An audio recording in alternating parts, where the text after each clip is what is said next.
we are starting. That sounds good. All right, let's start by introductions. So we have 56 signed up, and so we see lots of friends here, and we're going to expect them to coach by themselves. And so this is what we expected. Is that it's the last day, and we really appreciate you all being here. I'm Sally Santen, and I'm at the University of Cincinnati. I am ICS certified coach, and I've been doing it for a couple of years, and just got certified. I'm Meg Wolff, University of Michigan. I lead our coaching program there. I'm also ICS certified. Let's say yesterday, Pam and Jeremy and Michelle helped start a coaching interest group. We had the first meeting yesterday. I know that there are a lot of conflicts. We're circulating the list, so if you did not already sign up yesterday and you're interested, sign up. Then we'll put you, it will help you get in contact and put on the list so you can understand what the group does and how you can get involved, if it's of interest to you, of course. Hi everybody, my name is Pamela Dyne, and I'm at all of you. Where do I live? Los Angeles, and I'm so time zone free. I am at all of you UCLA Medical Center, and I'm the director of coaching for the medical school at UCLA, and the chief physician wellbeing officer at all of you. And if they're not familiar with Los Angeles landscape, all of you is one of the main teaching hospitals for UCLA School of Medicine, but a separate, and it's a partner in residency with the UCLA residency program. And I trained in, my coach training is through the Life Coach School, which certification doesn't exist anymore, but it is a really interesting way of thinking about coaching, and then also through Well Coaches, and I am 90% there for my ICF certification. Do you have any questions about how all that certification works? We can talk about that. It's not really part of our didactic, but we can talk about it. I'm sorry, Jeremy Branzetti, overcoming minor respiratory illness. I am at Yale now. I direct the student longitudinal coaching program and also an ICF certified coach. And I'm Hemphill, I'm the chief staff at the Santen MD. Our coaching program is a large organization, a national program called the National SAEM Organizational Development that is increasing interest in transformation and health coaching available to really soup to nuts, every type of leader going into the assistant physicians, et cetera.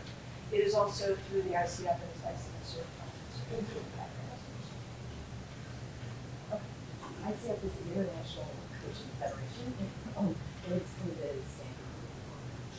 And needless to say, I think there's a lot of people, there's many, there are probably more coaches who aren't certified than there are coaches who aren't certified. And that doesn't make them bad. It's just a different way to have it. All right, so when we put this together, we want to make sure we have okay, so for today, our goal is that you all leave this coaching process, and then we're able to do at least coaching conversations and hopefully move forward into coaching. We're going to talk about, we're going to give the framework of some different models of what, different degrees of coaching, I guess is the way I've been thinking about it. From a coaching conversation to how do you do coaching debriefing to, how do you do living in a residence portfolio and coaching around the portfolio, to how do you watch somebody do a procedure and coaching on that, to what we're going to call really pure insight coaching, as no other behavioral coaching. The cards on the table, they're for parents. The green ones are these are coaching competencies, and they're there to kind of highlight the things that we hope that you will be doing as you move towards the more pure insight coaching. They're actually meant for pairs. So if he says something like, "Oh my God, that was such a great question," I'm not throwing a PowerPoint question, right? If he's just quietly sitting there, which is something all day, all of a sudden he's really You'd be the first person ever who can't do that. And anyway, that's what they're for. The other ones are, these are green cards. The other ones are yellow cards. If you're in the insight coaching, you're not providing feedback. You're not giving advice. And you're not giving them a solution. If you're doing pure insight coaching. If you're in portfolio coaching, performance coaching, or coaching feedback, you may well give advice, solution, or feedback. Try today to stay on the other side, the green cards. And that's a good one, just to kind of highlight those things. When many of us in coaching, we start with a coaching agreement. And so at the top of the handout, the entire coaching agreement was together. And so we agreed to respect confidentiality. These are like, it's very funny. I was talking to a DIO who hired somebody recently. And it's like, this is what your mother taught you in grade school. But we're going to agree to. So respect confidentiality. Really assume positive intent, but know the impact of your comments. And so that's probably the most important part of the school don't about. No judgment. So if somebody brings up something, no judgment whatsoever. Practice action learning. And then you could at odds or provide value to each other, have curiosity. And then you could add whatever other coaching agreements that you want to have. If anybody wants to go. All right, the objectives are here, the agenda is here, and this is a handout which says please consider this exercise. On the back is a more detailed coaching handout, particularly for Jeremy's session, and then on the back is the evaluations we hope you do, since this is the first time we put this together. Cool. Right?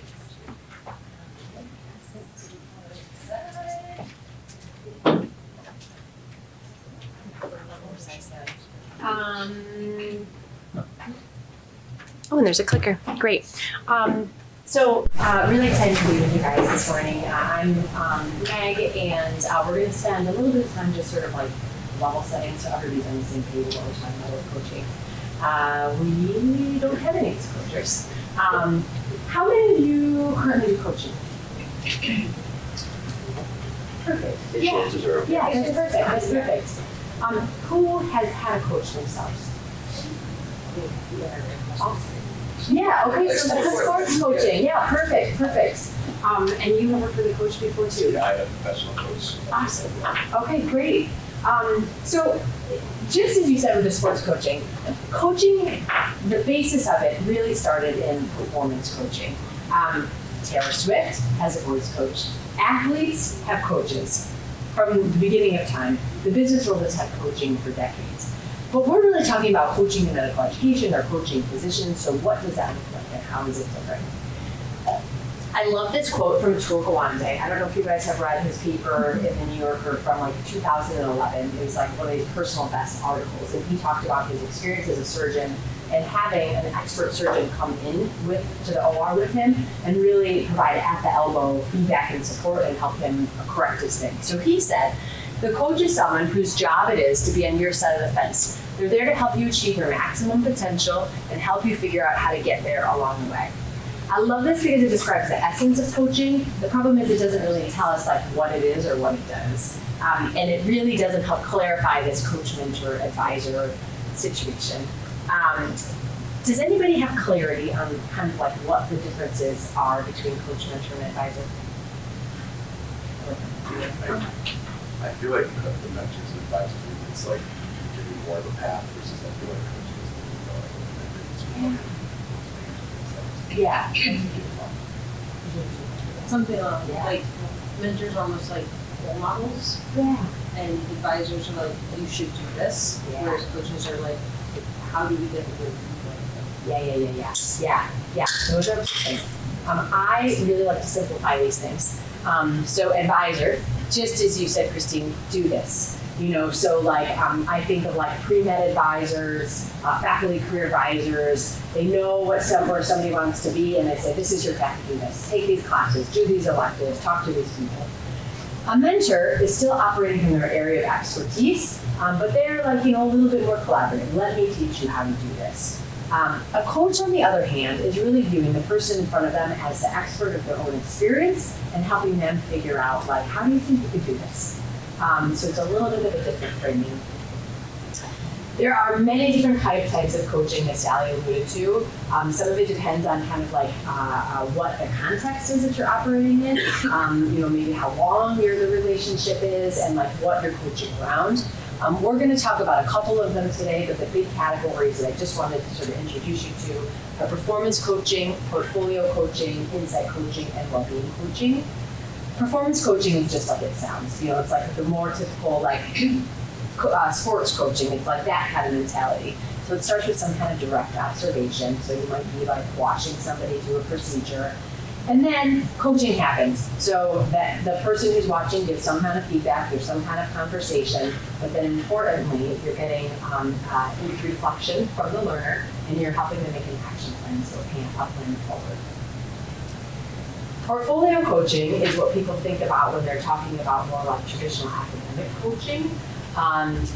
Nicole DeRorio and colleagues back in 2016 sort of introduced the concept of coaching in medical education in their paper. And they said the goal of coaching is to support a developmental process where a learner meets regularly over time with a coach to create goals, identify strategies to manage existing and potential challenges, improve performance, and further professional identity development towards reaching the learner's highest potential. Sounds like a unicorn. Beautiful, does all the things, but essentially being longitudinally over time to make goals, revise goals, and move forward. This is the type of coaching that's really based in the practice-based learning and improvement domain, where you're really trying to get learners or whoever you're working with to self-reflect and make an action plan, learning plan going forward. When I work with my coaches at HTML, this is kind of how to do portfolio coaching. This is what we kind of guide them through.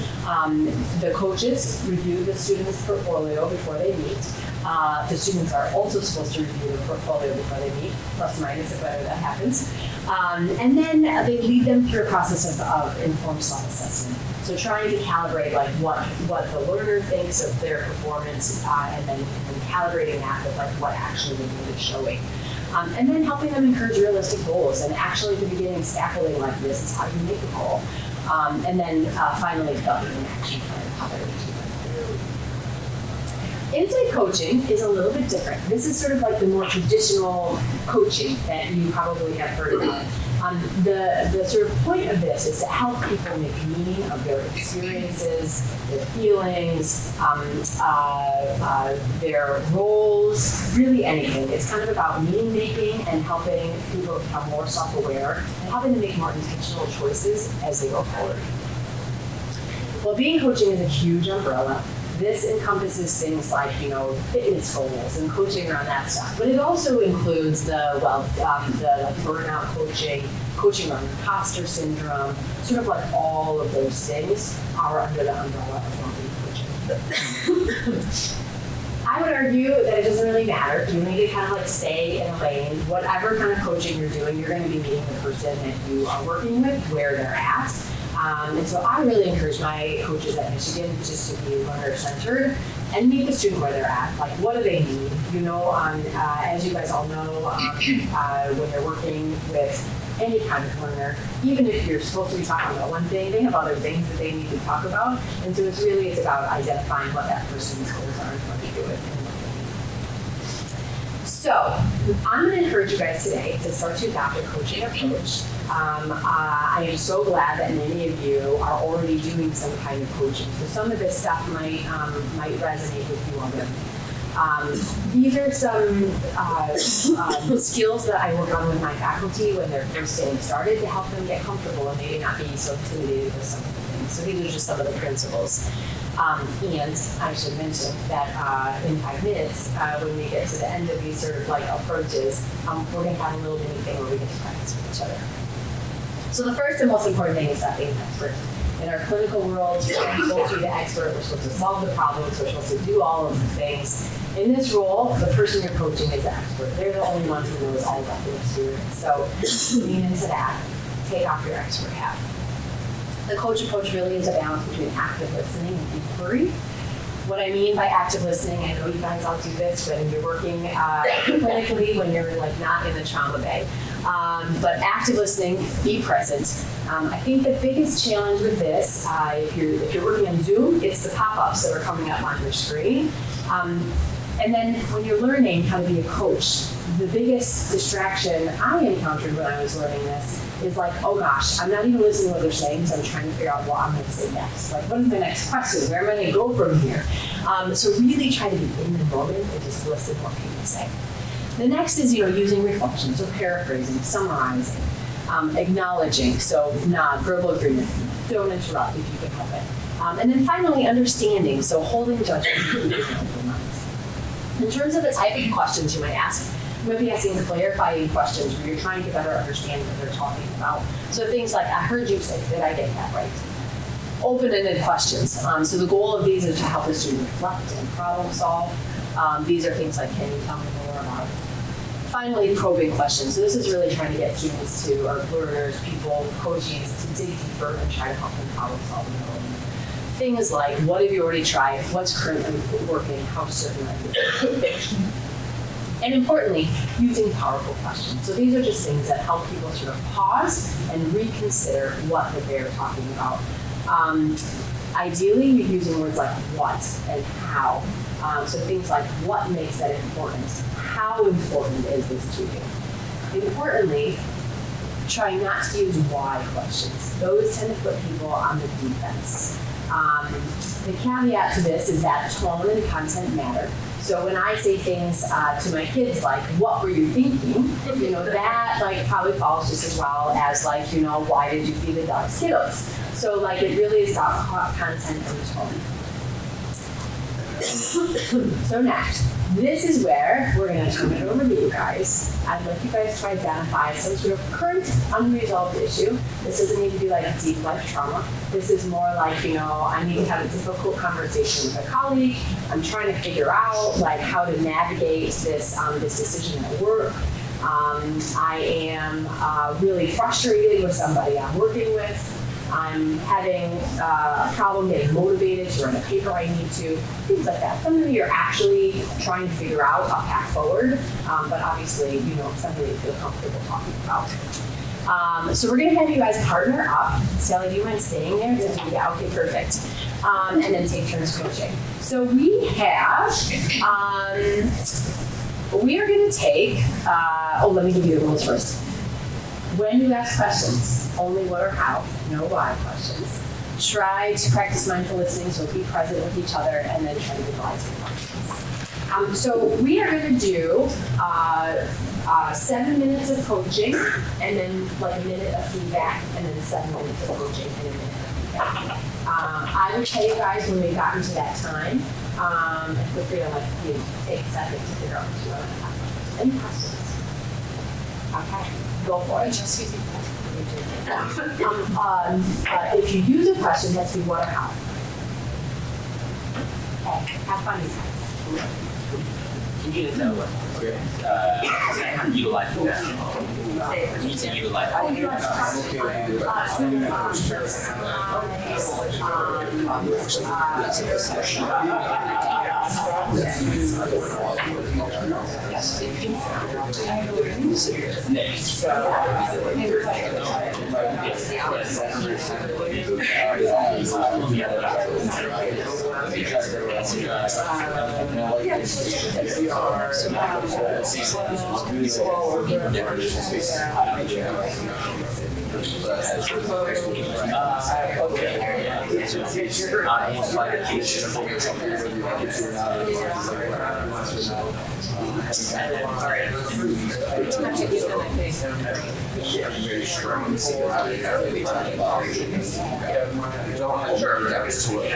Somebody says, oh, cool, you have $50 what do you want? I'm like, share.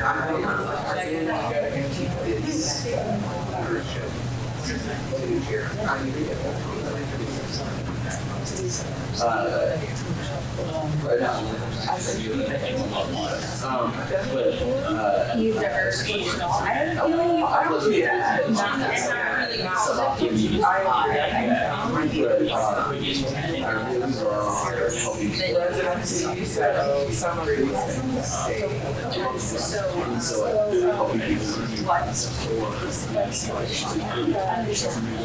But the short answer is I think I really like that because it tends to be such a whole life experience where you can try to swap unless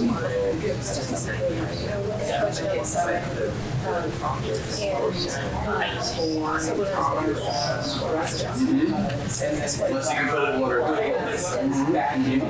was wondering this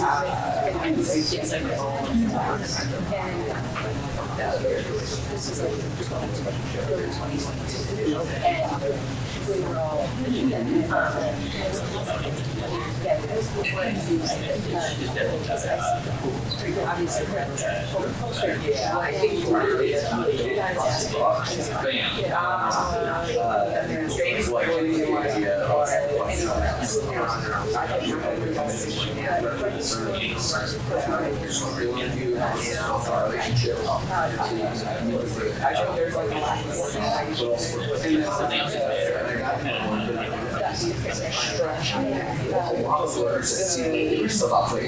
The person, and it's pretty wild.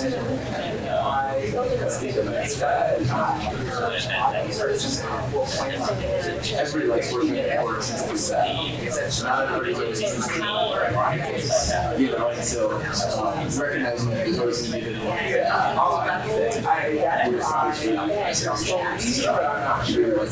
It's what's wrong.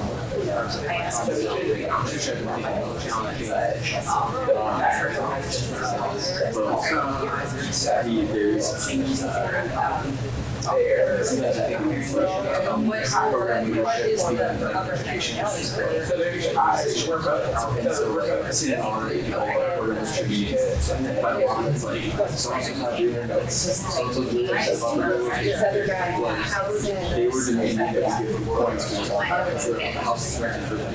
I would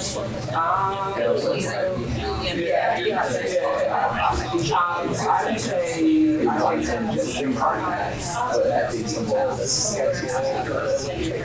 eventually like the job. I think it's really I'm here, so I can see myself. I'm really being more things that really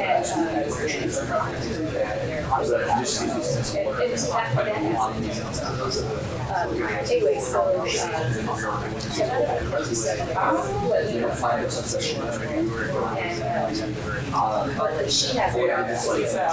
I would say mainly I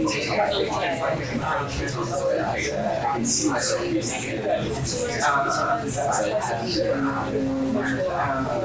it's like 4 hours a week. yeah, like push to get the job that's what you want, or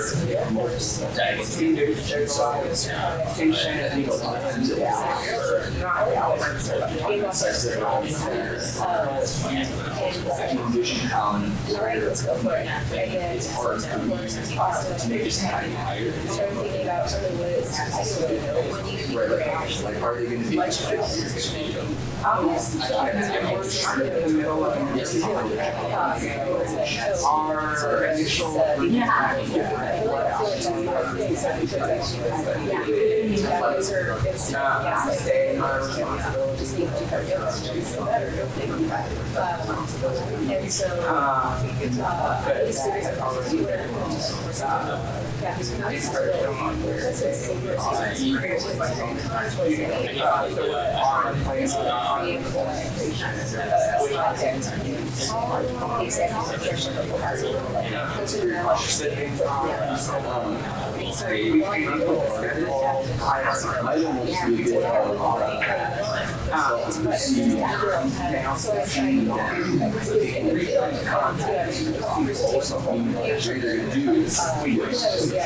oh my god, they were good.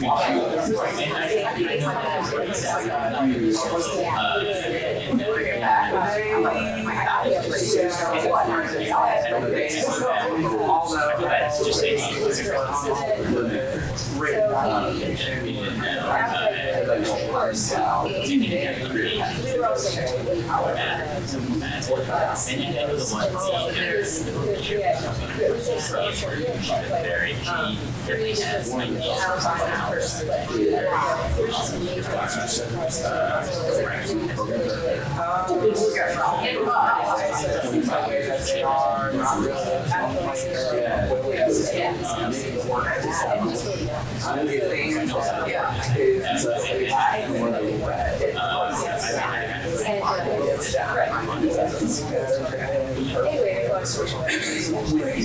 Yes, well, I want to be part of the hospital. Okay,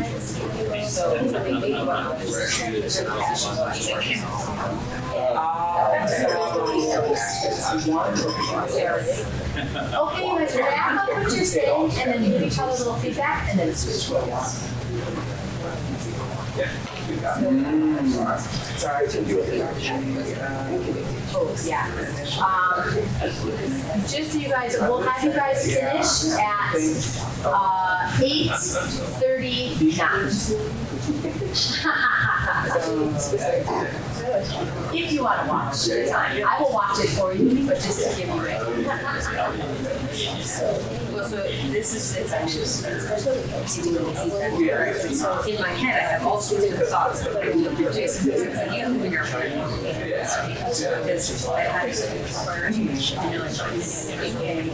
that I should do this as a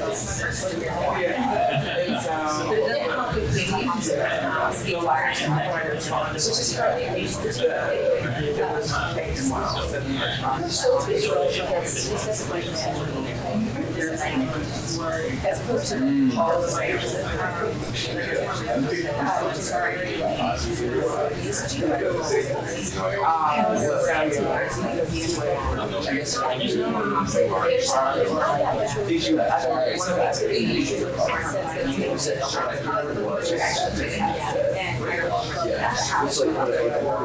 Whatever you see.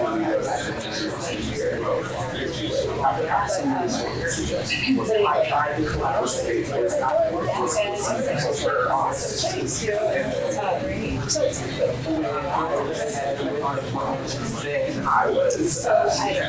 that which I call and so it's for hospital specialties and it's a program that is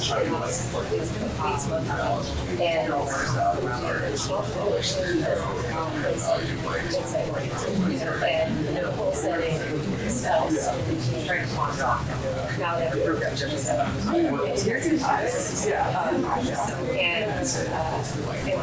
person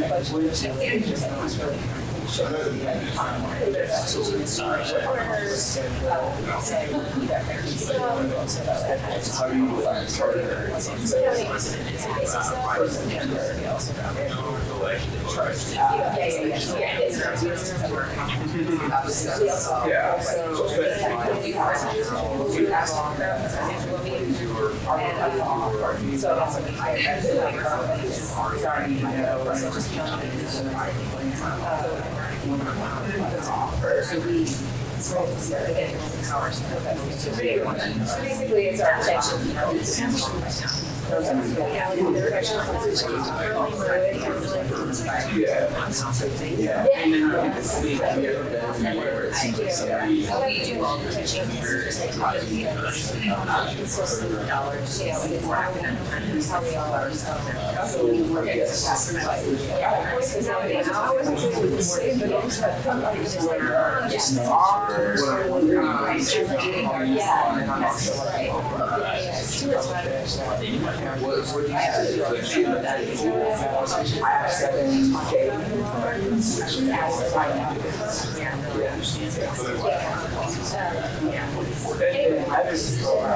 So that's a lot. So I've got 3 cohorts who 6 for all of them, and oh, it's all the coaches. So I can't. So there's that we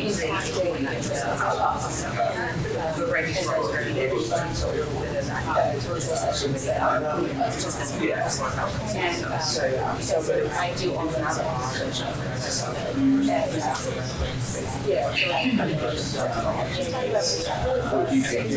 well,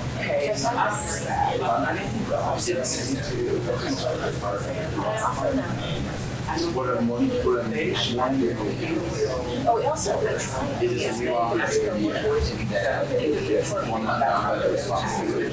our leadership. our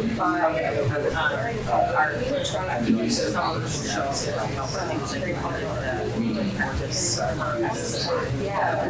I'm kind of making, I kind of have an idea in mind.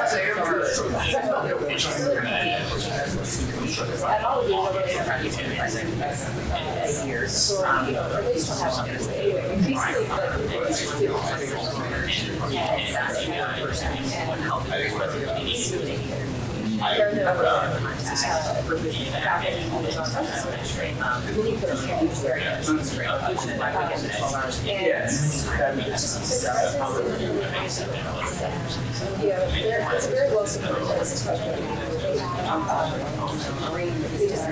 smaller,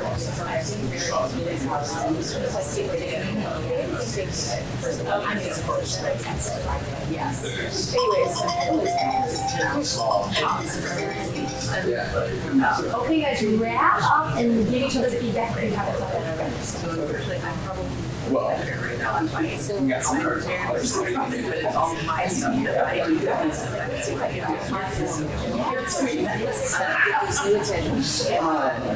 But as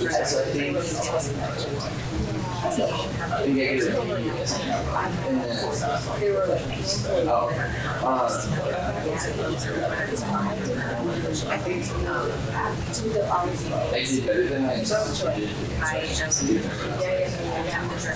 A lot of hours on shit and trying to and making these questions or at least get somebody to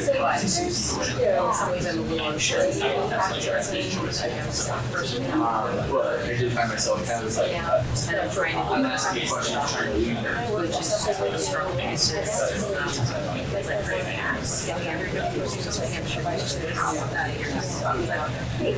sounds really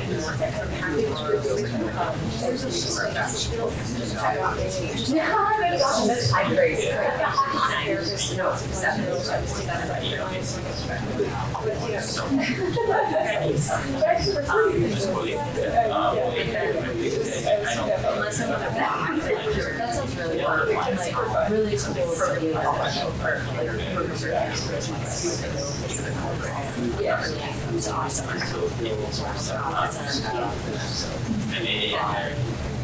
All right, you guys, I promise we're gonna have more time to talk to each other. Hi, welcome. Come on in. You're great. Do you want to come join this table? Okay, how did that go, you guys? I know it was a short little snippet. Yeah. I feel it well. I think I probably for most of us maybe worse on myself. I think it takes a little bit of time to kind of understand the problem, and so you're kind of like probing, trying to make sure that you're both on the same page before I really feel like I can kick you to the care of like the coaching part of it. Sure. Yeah, you're absolutely right. One thing, as you kind of get into coaching and do more coaching, there's an art to like getting just enough information, but without knowing the nitty-gritties. When you start getting the nitty-gritties, it's really hard not to try to problem solve. And so keeping it sort of a little bit higher level, you can talk about that. a good way I learned about that was that I don't care about the problem so much as I care about their relationship to the problem. So right, like getting like more like seeing where their connection is what matters rather than all right, what day did this happen? How many times has this gone on? What have you tried before to that role? Because then you're studying problem solving. But the relationship part is really where the differentiation comes from. Yes. Right now we're doing those snippets right now. Do the 7-minute code. And I'm sure it's different, like performance are like 7 minutes design, but other, we're doing this. Yeah, these are really, these are really opportunities to practice like micro skills. Usually, I mean, you might have, if you're doing performance coaching, it may be a very short thing if you're doing it around like a procedure, simulation, something like that. Generally, I try to schedule coaching sessions for 30 minutes. Sometimes if there's something that I know that we've been working on that's probably like 45 at most 60 minutes, but truly most of them 30 minutes. I usually set it for about 60 minutes. It may not last that long, but I don't, the sense of rushing through it 30 minutes, it usually overschedule to something like that. So, and it's generally 45. It's amazing. I do 45 minutes, and it always gets to 60. Yeah, Like you're being self-15, and so I'm not going past the hour that's the next person. And that also gives you the chance to do it, like you said, delicately in the conversation. You may be something very, oh my God, we're touching on something important. Oh, I gotta go. It does not go well in this case. But yeah, I would say I schedule it about 15 minutes for the exact reason to assume that there's no over. It's a smooth exit. Yep. Same.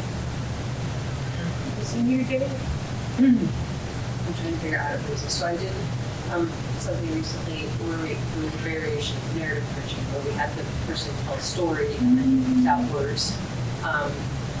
How long would you have somebody tell about their problem uninterrupted before you start asking any clarifying questions or tell me more about this, things you picked up on? How long do you make sure you're silent before you start interacting? Such an important question. So when I am doing my initial sort of coaching agreement at the beginning, I ask them permission to interrupt, and say like, if it seems like, we're getting away from whatever your goal was in this coaching session, is it okay to do it? And the first time that I do it, it sometimes feels a little like, oh, but I'm not done yet. But like over time, it's really they're so used to it. And I usually do it in like I'm going to pause you here for a minute.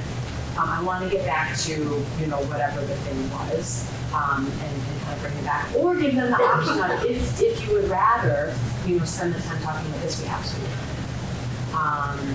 I think we'll train our coaches to do whatever the topic is first.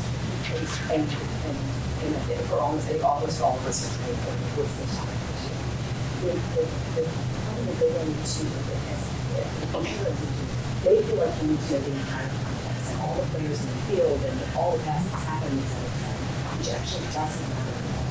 What matters is their relationship. And so there are some people that she'll put 10 minutes, but you're 10 minutes at which point the time point so they do have to take place. So I think they're not getting the same thing.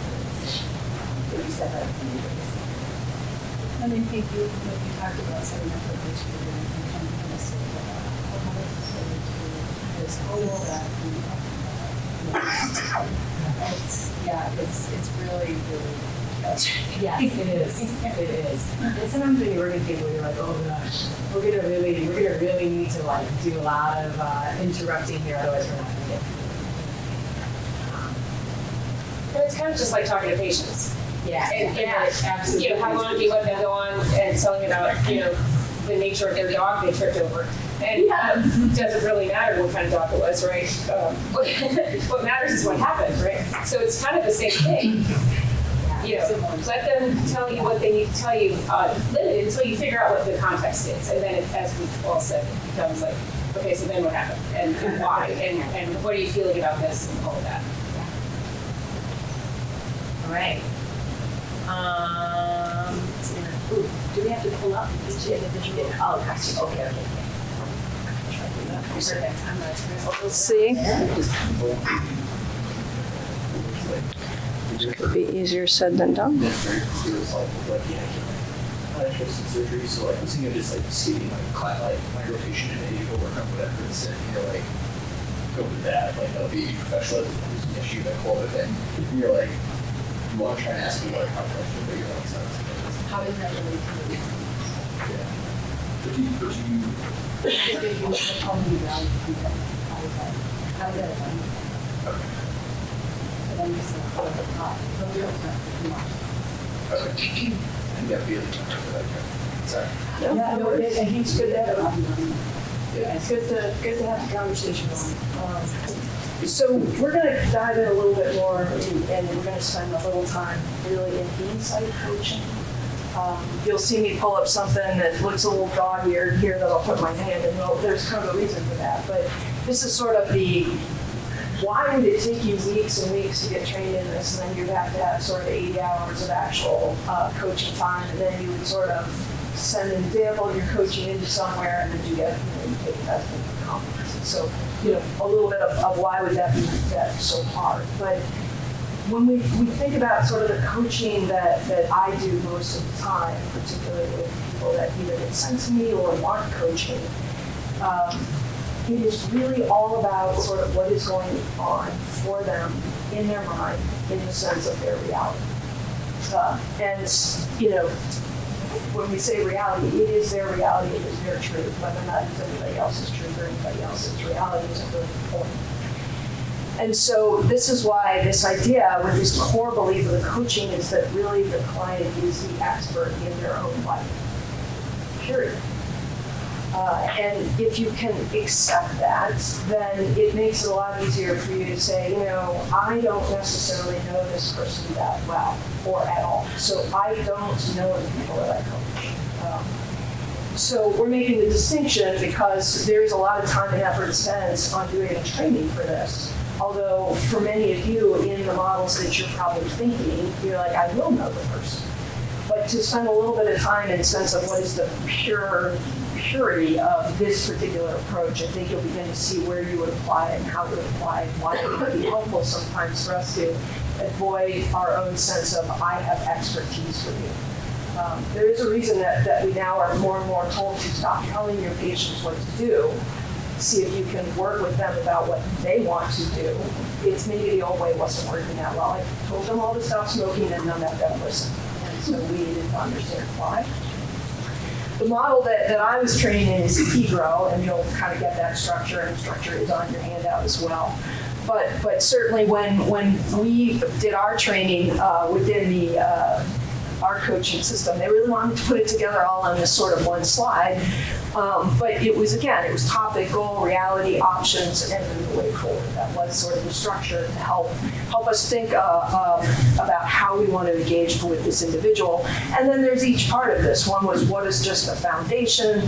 Where are we trying to create our relationship? Where are we really trying to communicate effectively? And then where are we working towards learning and growth? But in general, there are 8 competencies. And I didn't want to squish them all on one page. And again, this is where I often pull this out. So I have this with me at work, and generally before my coaching sessions are part of the day. And so I try pretty hard to have at least 15 minutes before I'm going to work with somebody. And for us, it's a national system. So I take people from essentially the East Coast to the West Coast to Hawaii, so it doesn't really matter. But it does mean it's during my day most of the time. And I really try to close everything down because these are, virtual. Make sure the screens are empty, and then just sort of almost kind of take my own piece to kind of move away from whatever was going on today. And then I usually spend at least a few minutes going through these because while number 1 is sort of easy, like be ethical, right? There's an entire ethical framework of the ICF program that you can go into. The idea that embodies a coaching mindset, this is really sort of the I need to be curious, open, flexible. I would love to tell you that most of my day I'm able to take what I try to do for coaching and apply it minute to minute. I really do try that. If one of my direct reports, one of the section service chiefs comes in, plops down, I have a problem. I try to kind of think in this model, but you often feel so time compressed. But my original interest in even doing this was I need to stop telling people what to do because then they feel like they have to keep coming back to me to tell the next thing, which means I just get busier and busier and busier. Instead, give people the sense that I now know that you are a very thoughtful individual, you come up with good solutions, and so we really try to move quickly to solutions, reconfirm that, sounds great, off we go. But for a coaching sort of moment, it is really just trying to kind of clear the mind, gets distractions off the screen. And then I try to remind myself of the few things on here. And so even things like, establishing and maintaining your agreements, there are 4 sub-bullets to that.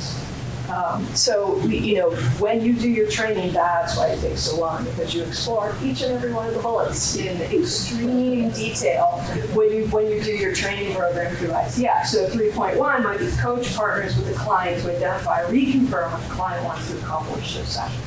And so when you think about that, well, how would you figure that out?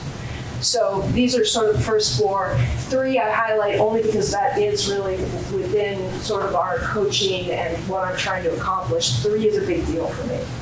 Obviously, we want to cultivate trust and safety.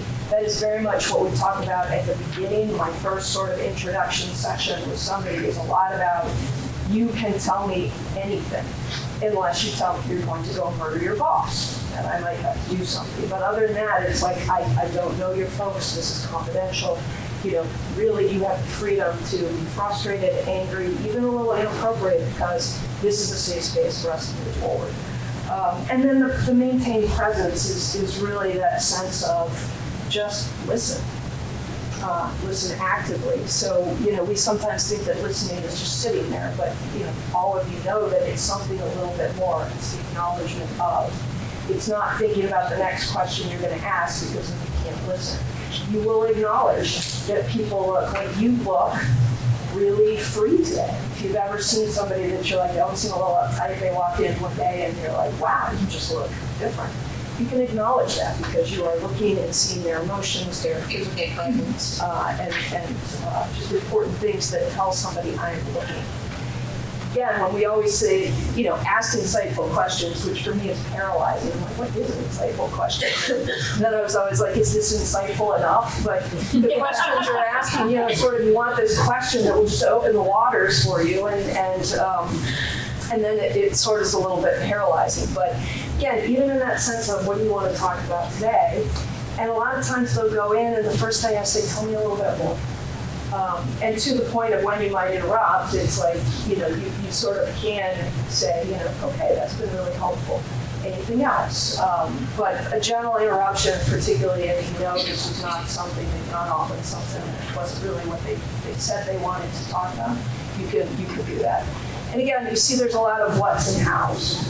My program did not have big issues with why, but again, tone is everything. And if your mind is prepping a little bit, you sometimes can turn a why question into a, tell me a little bit more. So instead of why, you might say, somebody, you're about to say, well, why is that really important to you? It can be, it says, that sounds really important. Tell me a little bit more about how this is impacting you or that sort of things. But we didn't completely say, you can't do why. Don't we try not to go back to, well, last week you said, I want to read, So sometimes it will be important. There is no absolute strict rules to this. This is a human-to-human interaction where you're simply trying to be open and listening. Again, re-stressing the listening actively. 7 is, again, this is this really big one where you can feel really like, oh God, am I asking the question that will just sort of be so amazing that they'll be stunned with my brilliance. Don't get too tied into that. And then that final thing of facilitating the client's growth. This is that point of transitioning to what is it that they want to really try to take from that session, what do they want to work on, and what really do they want to try and commit to? What can I help make sure you committed to, and then I will try and help you follow up with that in your next session. So again, a lot of what's and how's, and not a lot of directing, very open-ended questions. This is truly the belief that these people are an expert in their own life. In my role, my day-to-day role, we make introductions, and a fair number of the people that I work with are physicians, and I can't tell you how often, even at the beginning of our 3rd session, when it's like, what do you want to talk about? And they'll be like, well, I want your advice on X.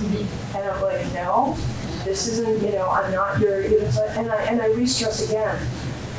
To be your advisor, I need to know something much more about sort of the world you swim in and interact with and how you've done today to be that person for you. And that's why I'm not in this role for you today.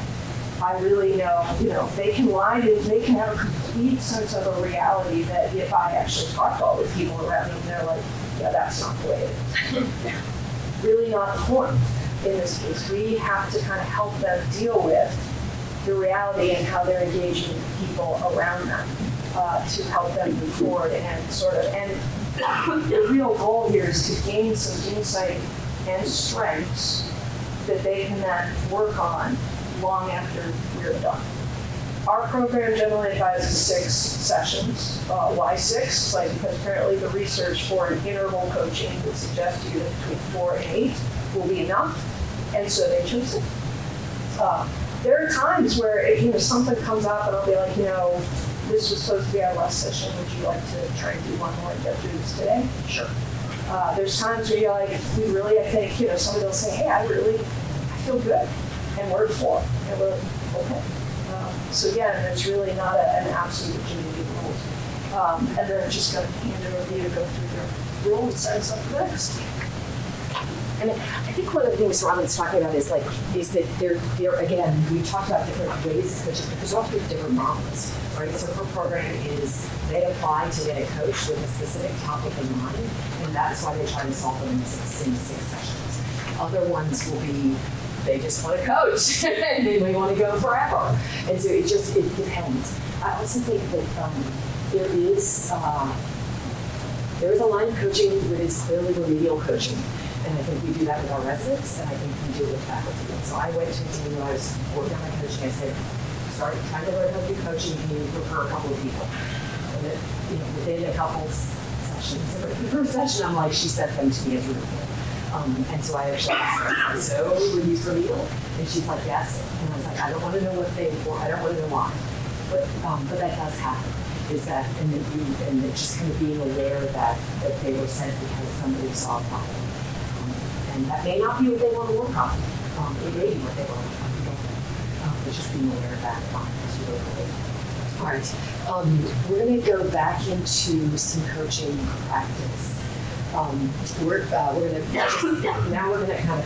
just doing lots and hows, and now we're going to try to put structure into it. We're going to try to use the coaching competencies.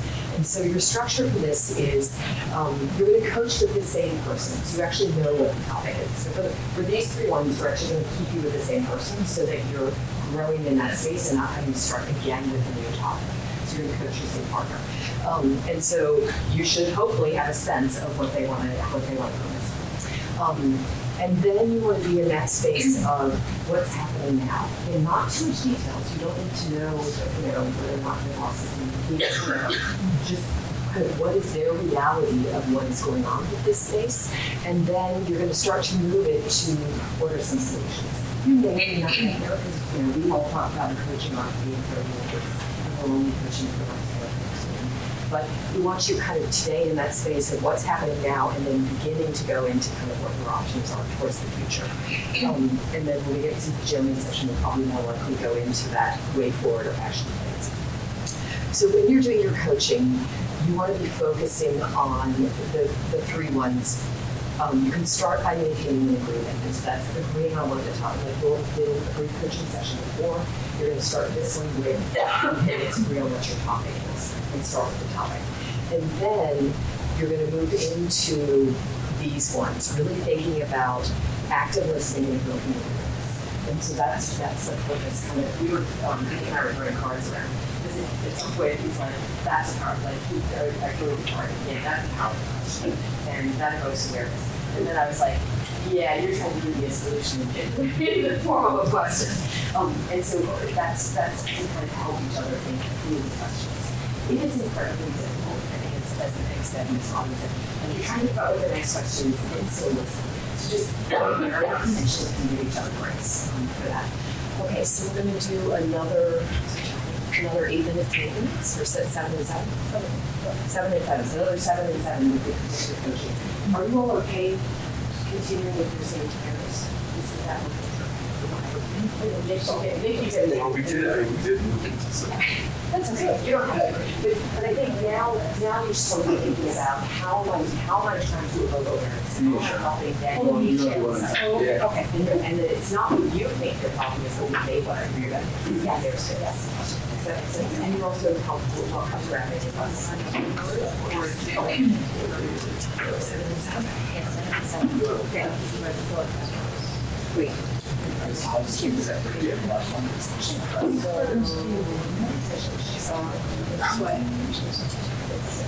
Which one did you get?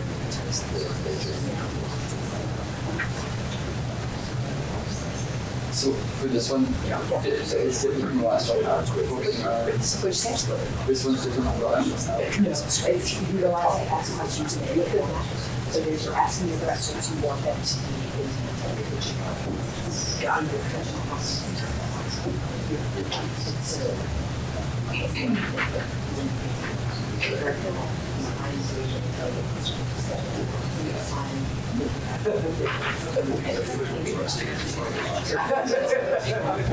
Yeah, I guess that's just all. Yeah, because that was one of the requirements.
here, right? Yeah. You're gonna go. Actually, yeah, it's It's like there's only 8 competencies.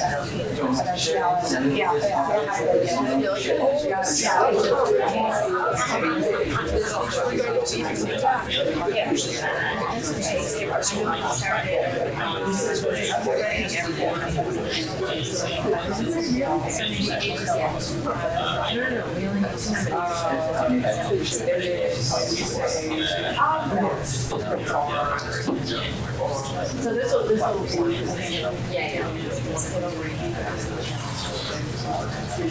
So what I'm hearing is.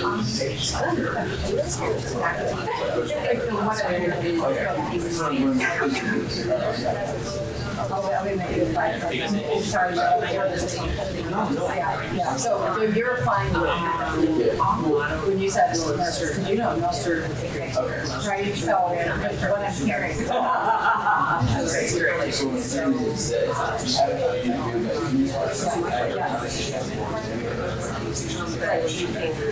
how much investment you are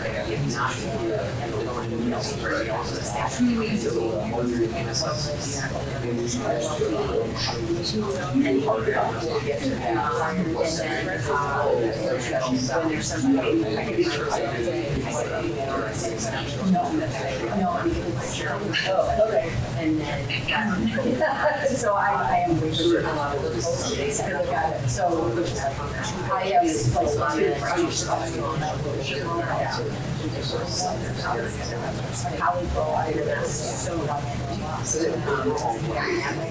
yeah, there's one of them Ireland really have a like this. So I was like, this is we train on all the things, but and you know, so I was just like, I feel like a lot of things are somebody else and I just really yes and yes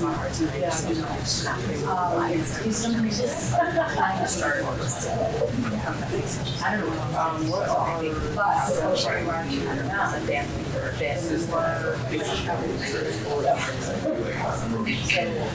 I just so it's time for you to switch. I worry the question. Alright, everybody switch. Have you ever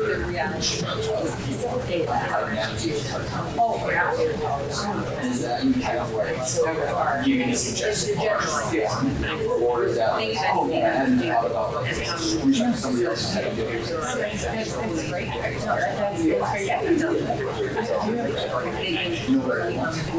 so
actually, I It's also good for basically Starbucks.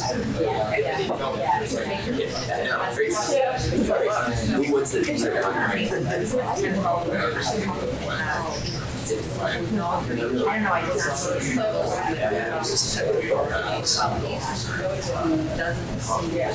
Yes, we're not elementary.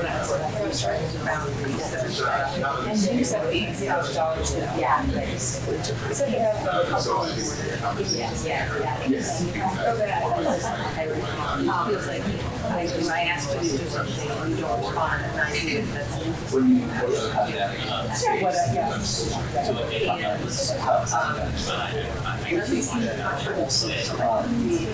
you're looking for a good location.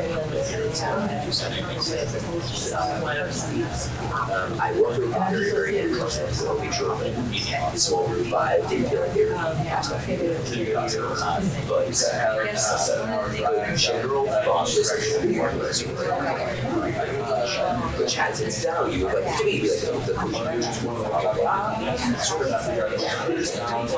what that looks like right now. So I think that's just but there wasn't, nobody was jumping on each other and saying, let's do this. Right, that was not that time. I didn't see like coach the person sitting here and getting kind of this. How did that because it sounds like it's affecting the time. But how is it examples? Yeah.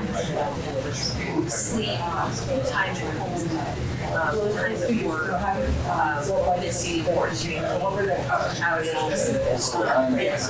Yeah. So we do a lot. I would say a little bit which is part of like leadership.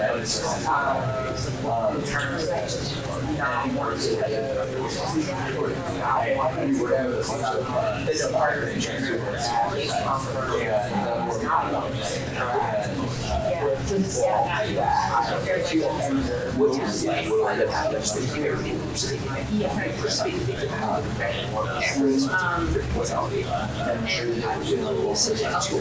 here's the thing where you're looking at one good joke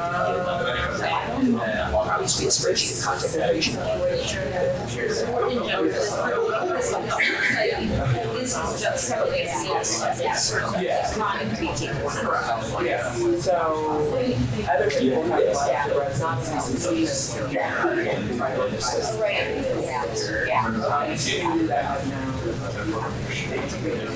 and all the things that are informally not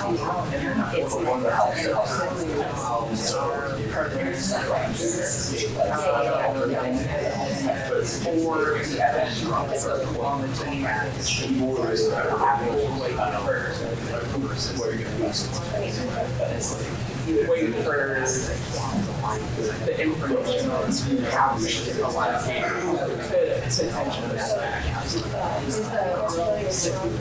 what we are is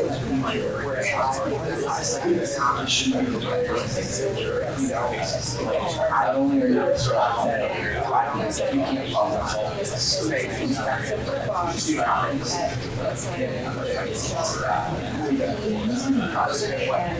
And this is the location your father's on.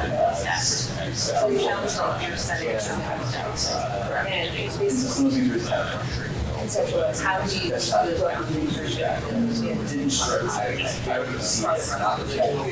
and so sort of so it's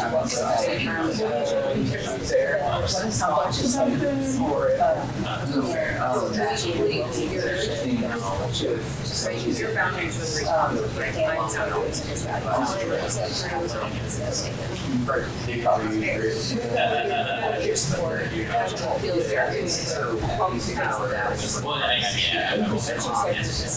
how many items are you And also your relationship and other people that you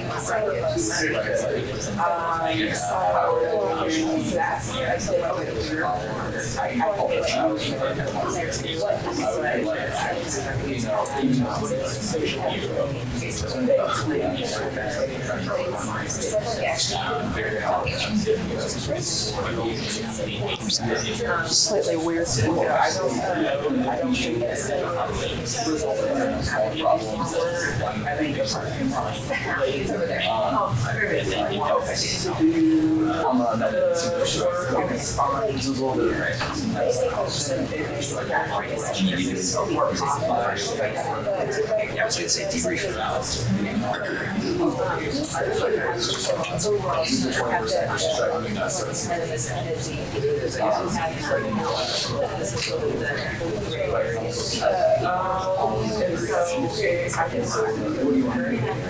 Alright, so wrap it up on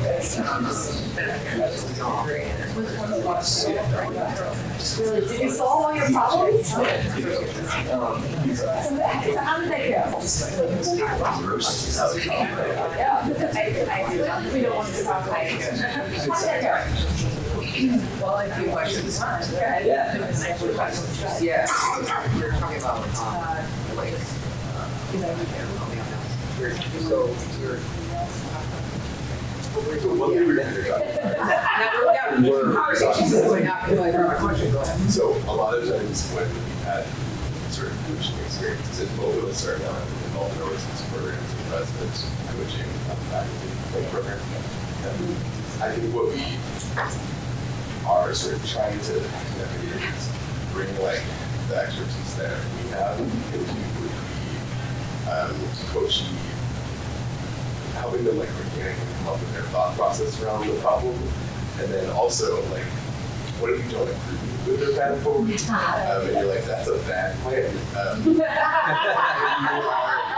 You try to like have them, like you're coaching to try to come up with some of those insights, like what do you think some of the problems like that, but they never get there. Got it. Because you're empowering coaching. Especially really like, Right. So So you want to talk that power dynamic makes a difference versus. Sorry, I couldn't. Okay, so the question is, you work with, doing resident, working with residents, you're working with a resident, you've got some insight, they come up with their plan, but you know it's just a bad idea, particularly if you're in the remediate space. Well, after, in like an hour, we're going to talk about portfolio coaching, which is kind of what the situation that you're getting at is you have data about them, right? This is not a person you don't know, right? You have many roles with them, but you have data about them. And so helping them gain insight into what the data, like what actual data show, that probably has to do with why it's a bad plan, right? And so we'll probably get there. I don't know.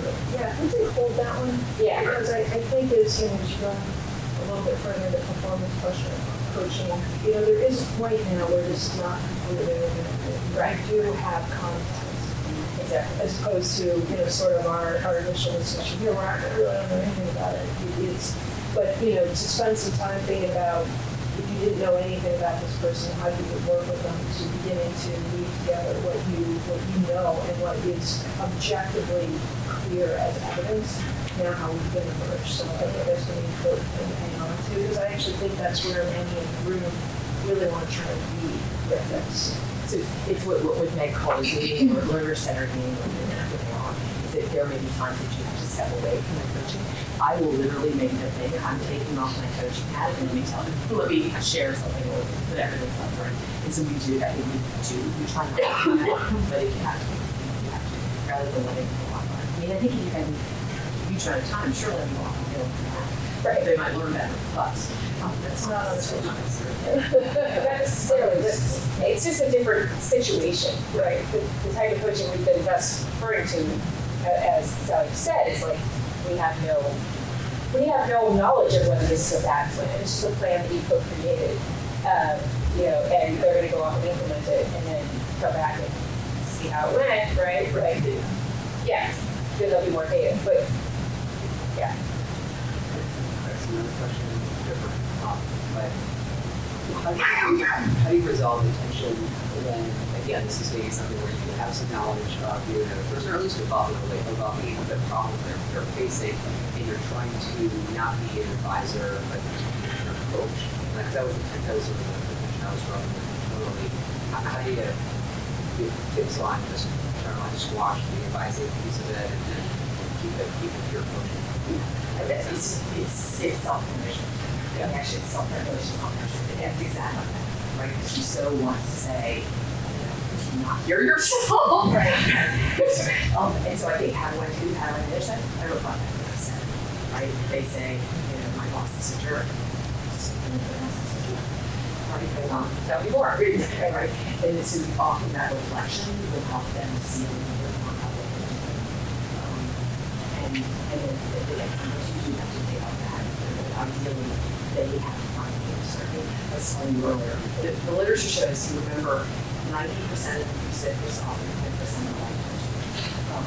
We, in this workshop, will remember more of it in part because of the card at the same time as we're making the opposite. And so when you leave, I expect you to remember at least 3 of the competencies. We're going to powerful questions. Remember the cards that you used in the kid. And so, but if we just hold all these things, so we're so used to telling them how to make them learn. I also think, remember, for some of these people, they're here getting coaching because of something. And I mean, you have to keep your own expectations that you're not going to fix everyone. There is not always a destination here, and certainly, your destination point may not be theirs. I think, though, a lot of this is but in the past, I want to just reflect back something we said before about how this hasn't really worked out very well. So, in this case, in this solution, even some of the problems you've heard about before, does this seem like a good way forward? But in the end, these again are people that I don't know very well. Somebody sent them to me. I mean, there's an executive coaching thing where you actually do go and spend months with those people. There's also folks that truly have been sent to you because somebody thinks they are in trouble. So you may know a little bit more, but all of that is sort of, it is still trying to give them the space to find their own way of being expert in their own life. One of the things you mentioned, and you probably should have mentioned earlier on, there are times that it gets in there and you can do it okay. Mm-hmm. So I've had many coaches that say this feels like therapy, trying to move forward and not solve the problems from behind. If it's getting therapy, that's a cut. That's go back to practices. And that's important that you both recognize that. So what does that mean? Like, what's the example of as I go through? Where's the line? With that, Where's the line? Yeah, what is that? What is it? It's like a problem setting, and then what is like now? You need That's a great question. Yeah. I think the question is kind of right? So they can keep going forward and don't have like they come and then I'm going to do this and they don't do it right. And you have to give them a sense that they're not moving forward in this direction. That's really what I'm saying. I think anxiety is one, right? And it's just like if all you're adding is, I'm going to do this, and then, right? It may be like that's the issue. And then right. I think you're in a favorable position for the most part, right? Everybody here has medical understanding, right? So you probably have, and especially in emergency medicine, you're gonna get a little bit of this single of like, I feel like this is what I would usually tell psychiatry help me. Like there's just a bit of like, you know this better than the average coach who has no background whatsoever in where mental health workers lie. But yeah, you get a feel for it, and if it's really like, oh my God, there's constantly thinking the whole trauma, like that's therapy realm. If it's debilitated by their anxiety and it just like, they can't move forward, they can't do anything, it's so much. And it can also be complementary too. They can work with the therapist while working with you, which can be very helpful to just say, hey, I think there's an element that might benefit you to seek that, to seek out a therapist for these elements. I would be happy to keep working for you in the coaching sense. She's going through the process. And so she very clearly had a therapist and a coach for her. So when you're into the DC stuff that changed this Your little voice says, see a therapist. Yeah. Do you ever run into situations where, and not saying I would suggest it, but I can envision a setting in which a patient or a person who's seen a therapist and coach might ask for some sort of collaboration. Like the therapist might reach out to you, or they might be like, oh my gosh, you're going to have to do I've seen that. I've seen that word, but it's got to be permission from the person. But is that something where you say like, I'm sorry, that delves out of my range of coaching, like I don't do that, or it's like, yeah, like therapy also includes a lot of elements of coaching, and like this can be very collaborative, like you can see myself getting into messy waters. In the situation that I had, I think she brought, the client brought with her. right, like my coach says X, how do I think about that as being C in my professional stuff? And my guess is she's doing the same thing. So I think it's probably to allow the client to bring those together in themselves and not.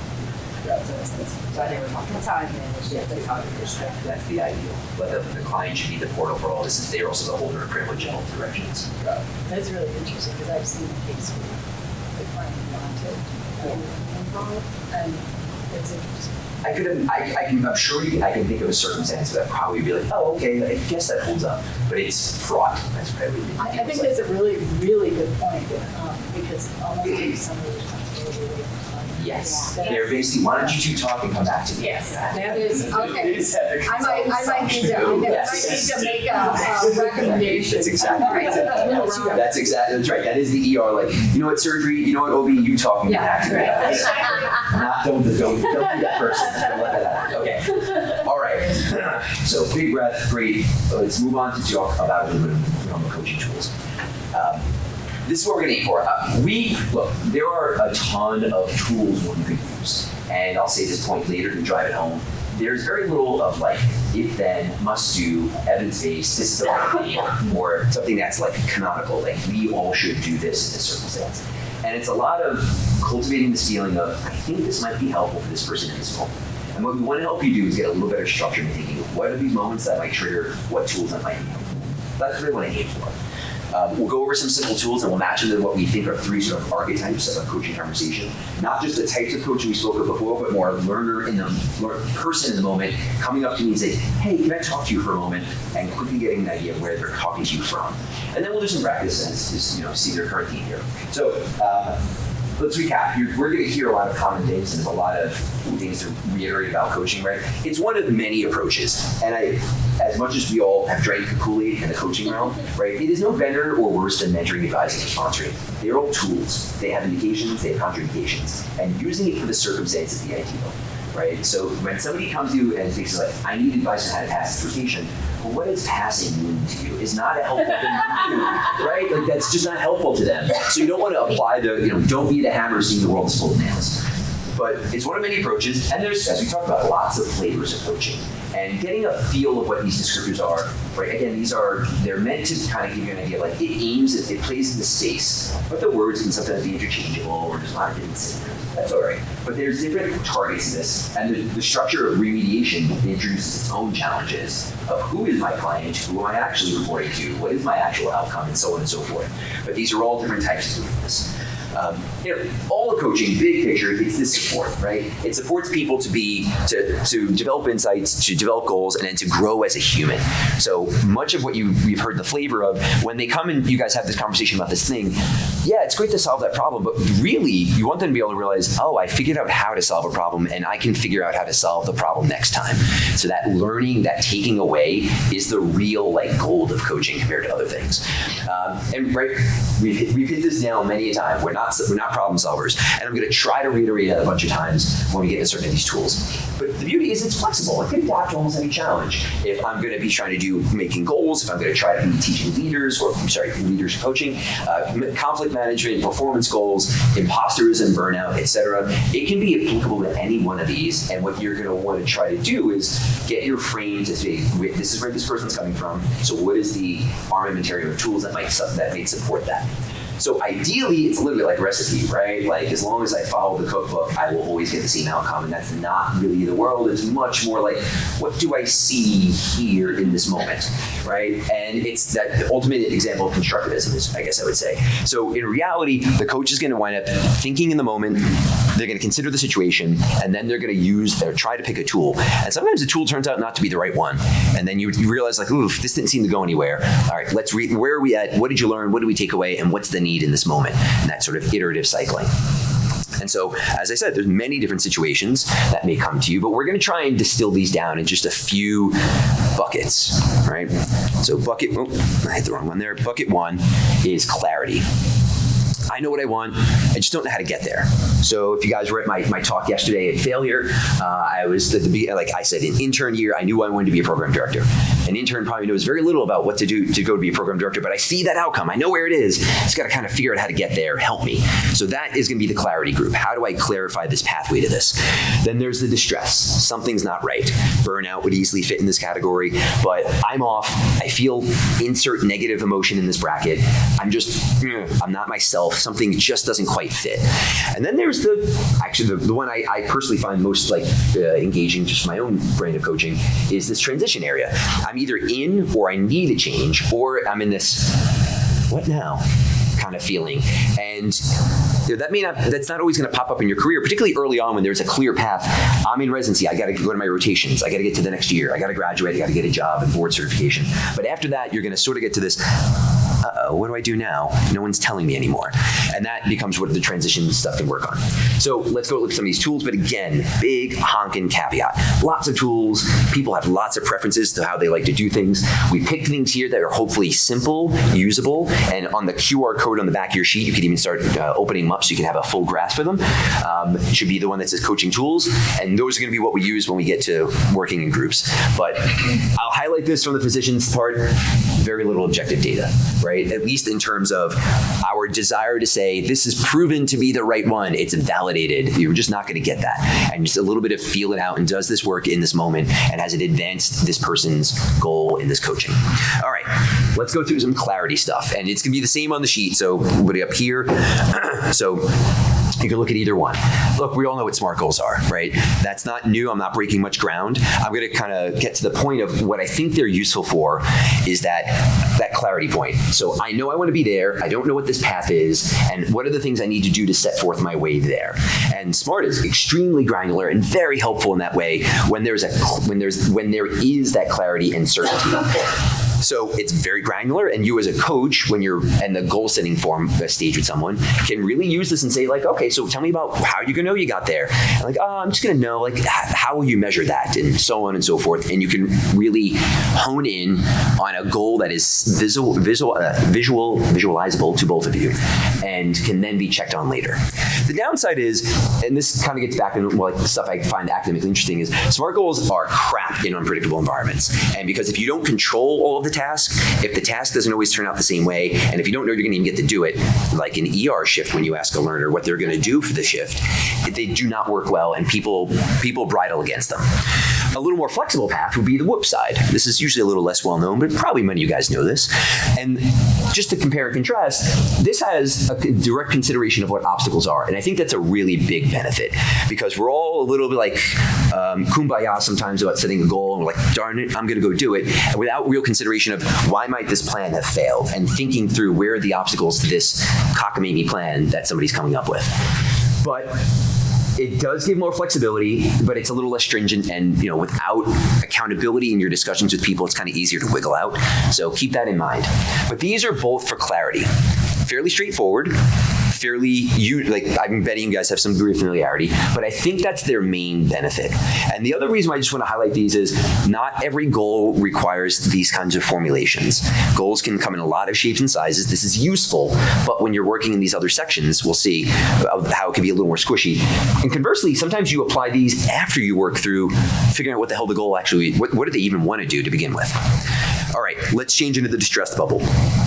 I'm off. Something's not right. I'm burned out. I am aiming to develop awareness. That's it.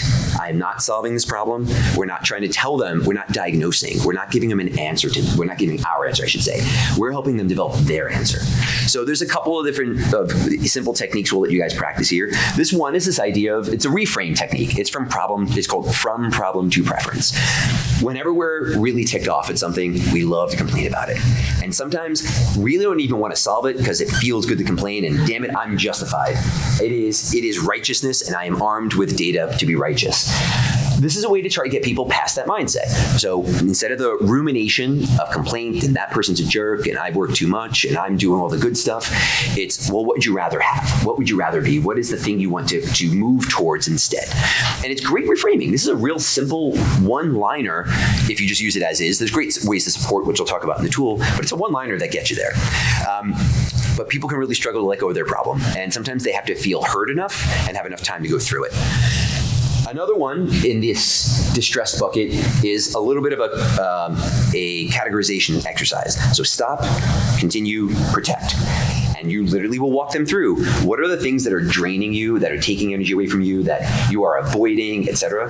There may be things worth digging in as to why avoiding, but for now, what are the ones that just, they don't do it for you? What are the things that you need to continue? And this could either be for your own choosing reasons, for logistical reasons, like I have to keep going to shift, otherwise they won't pay me, right? Like that could be that simple. Or, and the last one is like, what needs to be protected? What's fragile? What am I not cultivating, caring about, and I may lose if I don't do this? And you can imagine that can go well outside the professional realms of your personal life as well. And looking at that and stopping, just saying, these are my buckets, can give you some clarity about what do I need to do next, or where should I at least put my attention? It looks at both sides. And on the other hand, though, sometimes this will start triggering, especially physicians, the assumption that we can't do it all is like, well, no, I can find time. I can do this. I can do all these things. I don't need to stop. Is going to be a self-defeating strategy. And helping people come to that realization to overcome this statement of stopping something does not make me a quitter / failure / bad person is a challenge here, but it can be useful. All right. And then the last two. So transition. Now we get into the ones that take a little more time and effort. And this, I will say the caveat for both of these are not going to be hallway conversations. So the person who's like, oh man, what do I do next? Is not what you do while you're standing in line at Starbucks. Set that time, have that moment, give them the space, and then you can work through this together. So for this one, this is just value sorting. Has anybody ever done values exercises before? Right?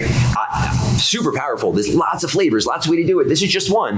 But the idea here is you can have them written on a card, you can have them on a paper, you can do an exercise where they name their own. But what are these? What rings your bell? What do you love here? What does it matter to you? What's the value that you want to honor or you think is important to you in your work? And you can pick one that you're really honoring right now, which is a great opportunity to champion and reaffirm, hey, look, this is a thing that matters to you and you are standing by that value. On the other end, what do you wish you were honoring a little more? What number would you say you're honoring this as an ideal, like 10, like 1 to 10? Or where would you want it to be? Where are you now? And you're starting to develop gaps in awareness right now, or awareness of gaps. And then with this decision, with this identification of this matters to me, you can dive in and ask your powerful questions. What about this matters to you? I noticed, where do you notice any gap from where you wanted to be and where you're spending your time and energy? If you wanted to make a change, what would, 10%, what would moving up from, I'm honoring my value of autonomy, a 2, what does a 3 look like? And then taking that first step to 3 makes 4, 5, and 6 way easier afterwards. So it can really get people connected to what matters. And I'm a huge believer in this, the value-based concept of what really motivates us, and when we can align that with our work, as the group was talking about with Charm, would be helpful. But it's not easy. This takes practice, and even when we get to the practice here, that's the point. It's going to be sloppy. We want this to be something where you're walking your way through and reading it, etc., because this is the only way you could ever get good at it. Another one gets a little deeper, and that's the idea of this who's asking for attention. If anybody's ever done this in sort of a therapy type session, it's stolen from the family systems approach, but it's an idea that anytime you hear this, and you'll get very attuned quickly when somebody says, man, part of me would love to go take this job, but this other part of me wants to take this job. And it's a dead giveaway that this is a great opportunity to do this part of me thing. And it gives those parts a chance to have a voice. What the person's experiencing is a feeling of like imbalance. I can't do both. I'm trying to do both, and I'm stuck in this middle where I can't make a decision. And what you want to help them do is take this thing that's inside them, these voices, this feeling, put it outside and say, oh, That's what this is trying to say. That's what. Oh, okay. I can make a decision based on this. But that external, that visualization, that awareness, again, becomes big. So, what part of you is saying, I don't want to take this job? And give it a name. It could be, sometimes it could be like the CEO of your mind, or the leadership board of your mind. It could sometimes be, archetypal, like inner child things. I had somebody who came upon bean counter, and the bean counter was the voice that really was his breakthrough. Any one of these, and people, you can give names to people. They can name it what they want. Who does this voice represent? What do you want to call them? So on and so forth. And then what do they want? What is the message this thing wants? Give it the microphone, metaphorically. Give it the chance to have the floor. It can speak to the conference room. What is it message it wants to say? And give it a chance to say that. And then if there are any other, work through any other powerful questions. And then what do others want to say? Is there another voice that's wants to say a different piece? And then you switching back as coach say, you as the leader of this hodgepodge group, what have you learned from learning from these voices today? What do you want to do? And the pro is that it really can help clarify this internal feeling without names into an external named and examinable thing to be able to say, what is this impact of what impact do I want it to have on me? So this externalization of contradiction is very helpful. But it can kind of feel like therapy, right? You want to talk to your resident, like, well, what voice is saying this? Or, if your vice chair were doing that to you right now, how might you feel? So circumstance, right? That may be overaligned, may not be the right thing, it may not be where it fits, but it's at least an option, is my point. So to rehash, when you're looking for clarity, try this with Smarter Whoop. I think that is targeted, directed, and it's appropriate in that circumstance. When something's off, it's trying to get a little bit of a reframe and a little bit of awareness of what is off, and that reframing from perseverating on the problem to what do I want to actually do, so worrying about the past to thinking of the future, or the categorization of stop, continue, protect. And then the last, the person who really needs help, where do I go from here? These are the real, where you earn your money of open-ended questions with people, and tying it to either value or where is the sort of struggle with moving forward coming from can be very helpful. So there we go. We'll stop there. Do you have a question? How much with these do you typically run through that with them in person versus have it as an assignment? Some people need to think before they speak. 100%. Think. Thank you for saying that. When I was in my coaching training, and they would do this, if you were a tree, what kind of tree would you be? Question, whatever, some of these deep thought question. I cannot do it on the spot. I just block up. I don't do it. I go home. I take this and I sit there and I have my space and I work through it. So it's a little bit of ask the client, what would be your preference right now, or as the person? Is this something you feel like? I can ask you some of these questions that are deep thinking, but you have to think on the spot. But we can do it right now, or I can give you this to think of in advance, and then we can work through it once you've had time to process. Any other big, Yeah, there's a bunch of inventory. So there's VIA, which is a values inventory. There's a really interesting one about how do you like to be recognized, which was a fascinating one, because there's different ways to use that. So there are a bunch of inventories that they can do before and then bring those in. And so those would be tools that I just kind of keep in my portfolio.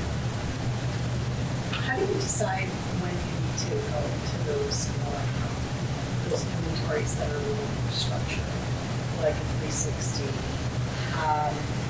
Is that something you use every time, or is that just person to person? I think it depends. And I think the values one, I probably use that. I would use it all the time. I'm a believer in that. Pick your method, by the way. Yeah, you can you can give them the values wheel and say do it. Yeah, give them the values wheel and say if you don't know your values, here's some inventory. I think values is valid. The other one's It's hard because the tendency is each of these are some are proprietary or have money involved, and you have to get training. And then if you're trained in it, you'd start thinking well, I should use it more. And is that what's needed? I don't do any inventory. I use I always do those. I think with the 360s, the times that I have used them, well, sometimes I've been sent people that are part of a program and they have 360, but the times that I have recommended using something like that, or if somebody is like they feel stuck and they don't understand why they're not making progress with something. I think of somebody that I was recently working with, and they're like, I just don't get it. I feel like I should be getting this role, and I'm not. And so we eventually got to let's get some feedback from some of these people, and then that actually revealed wow, they're kind of a jerk in these situations, So it can be helpful if there's something like that. So very client specific situation. Yeah. Okay. It seems like a lot of the tools may be best fit for certain clients, and I guess the question is like, when you take on a new client, you guys discuss the agreement, but is there also like a certain component of like another type of like intake that allows you to like figure out as a coach like what they will best benefit from, like when it comes to the approaches of tools, or you guys just kind of like figuring that out as you guys learn the person you're like the client? So some of them there are intake forms, so Robin actually Robin doesn't get an intake form. They collect them and make them into. So some of us we use an intake form. Well, that's not right. There is something that these people filled out that I do have. What you're misremembering is that when I asked at the beginning, I was like, should I go back through what they wrote? Because sometimes the time it takes for them to get assigned a coach is a month or two, and they may not remember any of the stuff they wrote. And my program's like, no, don't go back through that. So I didn't entirely listen to that, but those people, they're telling you a little bit of background, why they think coaching would be good.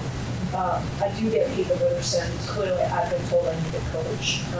If they come with a program, many of those programs have done 360.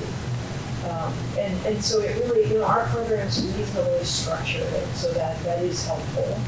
But many aren't. And so I think you can, in that moment, make a decision to get through people. I'm doing a holiday thing with students in their coaching thing. And the students, they want to be known by their coach. But as a coach, we feel we don't need, I don't need to know them. For the most part, I don't need to know what they think I need to know. And so I think that might be another purpose in terms of other things. I haven't done beginning now, they say when it comes back to that I should do that. But I think it is important to be helpful.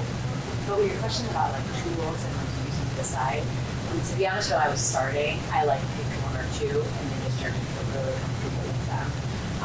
And then as I would learn new ones, I would literally say to the people I was working with, I just learned something new and I want to try it. I think it might be useful. Like, are you okay if we try this out? And like when I first did that, I like literally pulled up this like the 5 Ds of inquiry, and I was like, we're gonna walk through this process together. And we did it. And it just sort of took some of the pressure off of me feeling like I needed to be an expert in this thing that I like literally was just so. Should I ask you permission to do that? But even taking a step back, right? I would visualize that the first step from here is that you get to use coaching type skills in your daily practice rather than being like, I'm setting up shop, right?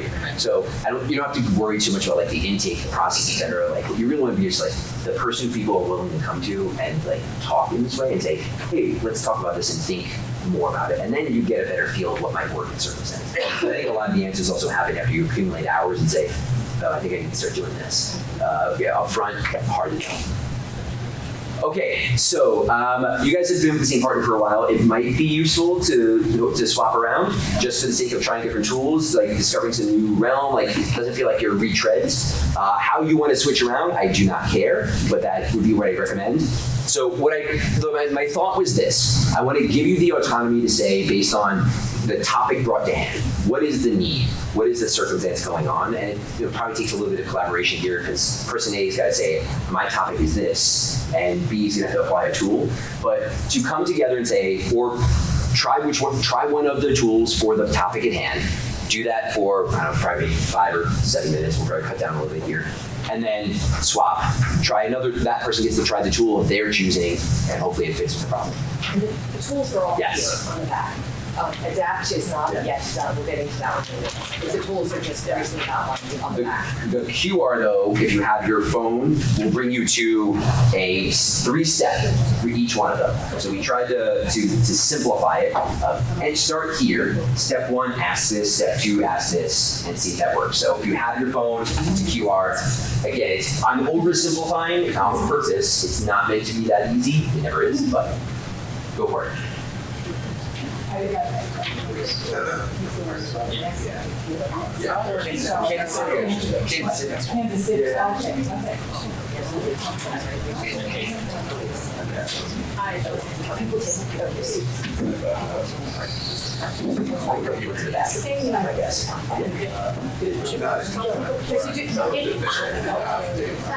Don't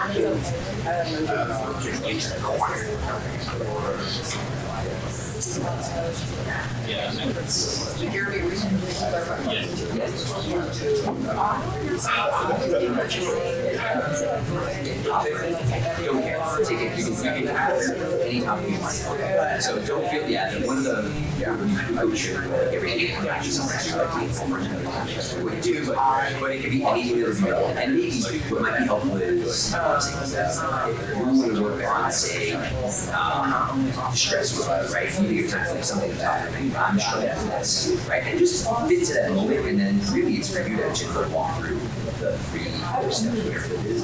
And it's the feel that it is beautiful. It's exactly right. That's right. To go through practically. And then switch. And any of those, And if you look at it, like I said, on the there is like easy asking a question, like way easier. All right. Well, not specific, but yeah. Oh, that's Anybody want more? Oh, there too,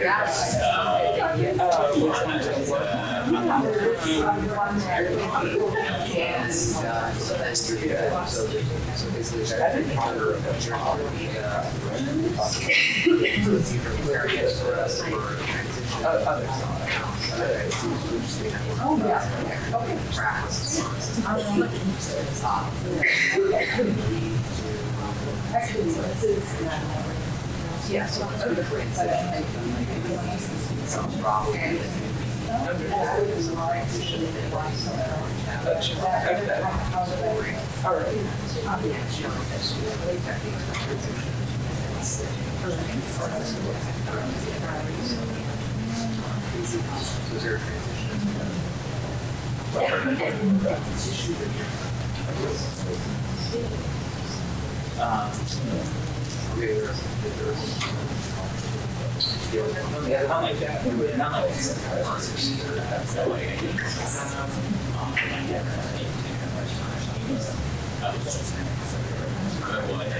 In terms of recognition, are you saying that they're not approaching not seeing you as an and it's always that knowledge actually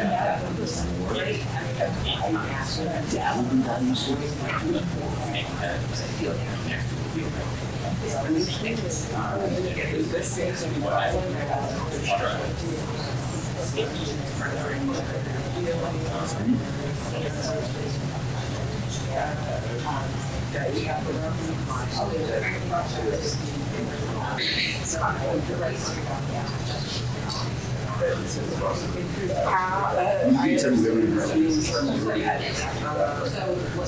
you feel would change these feelings? What would you feel?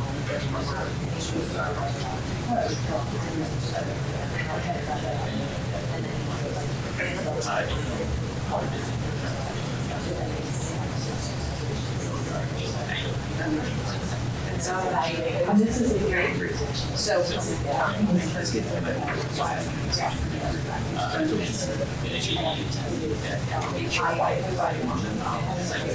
One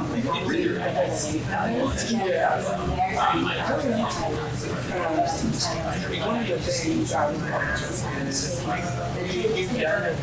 You're not using it. It sounds more like the acknowledgement. I think that you say recognize that you want to do analysis in some way. I like that.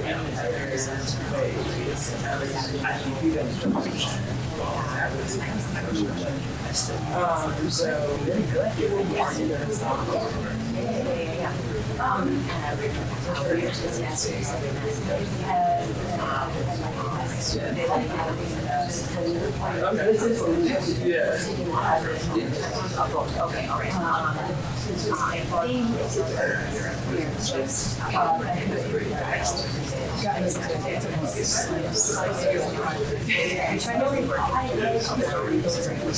it was, yeah. What are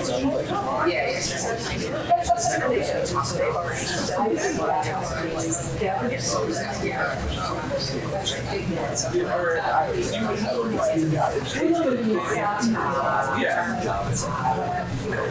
I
was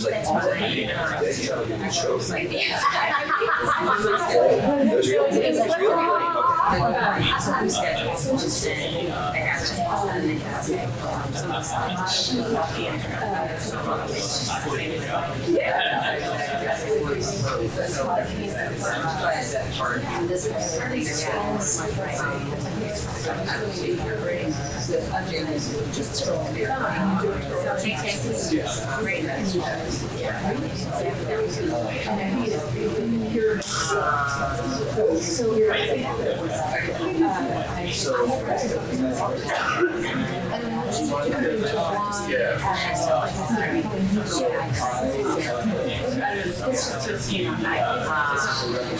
So I don't know.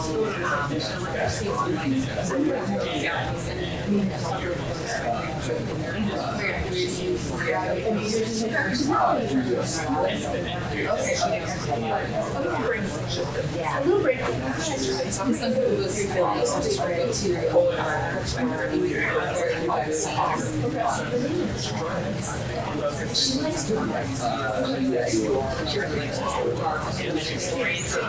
yeah, she likes to talk about it.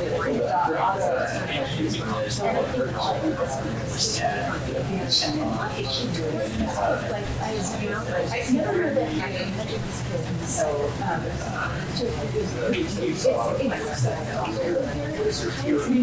yeah, but you have to give it a roll. Yeah,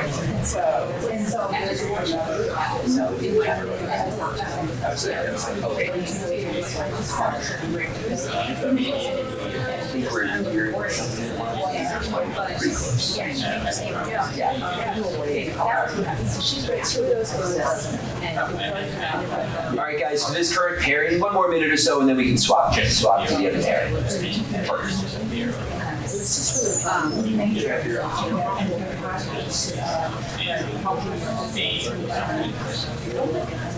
Helpful. Right, exactly. It was really fast. Yes.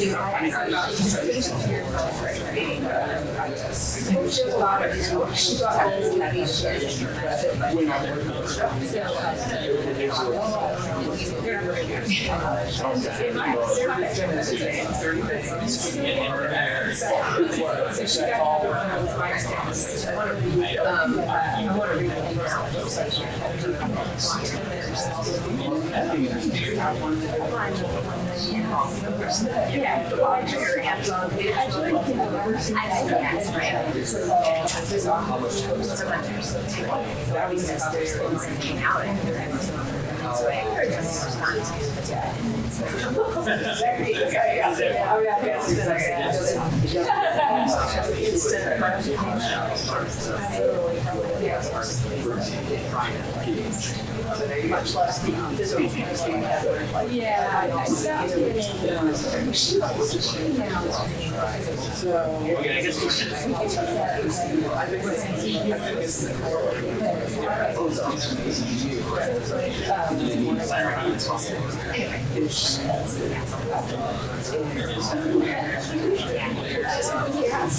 this is a year I was on this workshop.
Because you want to get hurt. You are actually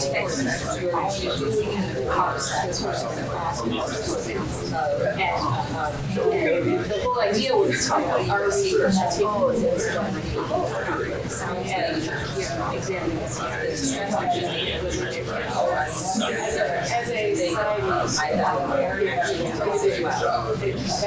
examining this as a society, be very interesting. Yes. Maybe after, like, yes, right. So, you know, do you ever go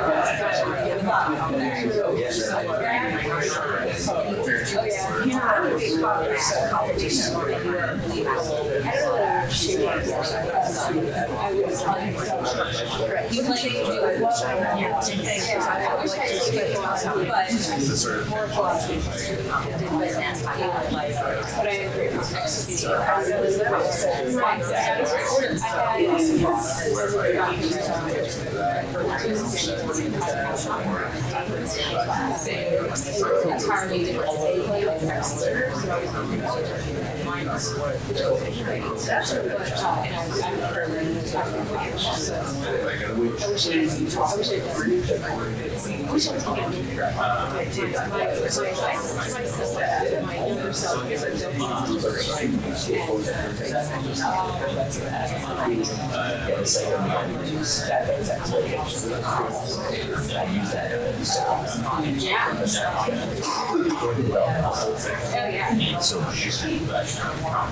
I was very goal oriented. So she was very whereas the tangible, intangible, continuous time, right? How do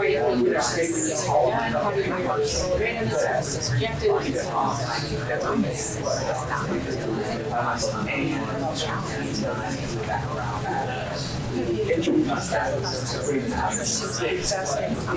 Suggestion. I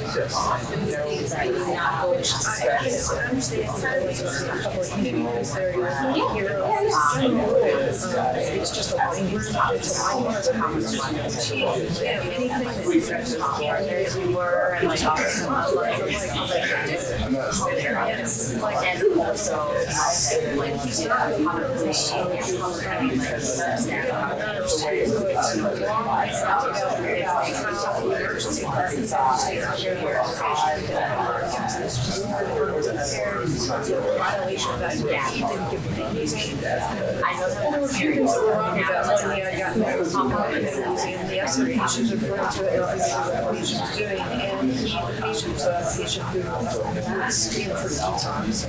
She never did the scoring system to make sure that he wasn't getting sicker from But the worst thing of all is we actually think she was taken care of at all. So this kind of complaint comes forward and he sends something back to her and I'm looking at him like, if you just thank somebody for at best committing HIPAA violation, because if this nurse had nothing to do with this patient, there was no reason for her to be that chart going through this, so she has created a private environment. I, for one, am required by law to actually so I'm like, that was access. She basically ignored the care of the patient. All right, guys, we can wrap up. Also, we have a little more time to wrap up. We have a break scheduled now. We thought,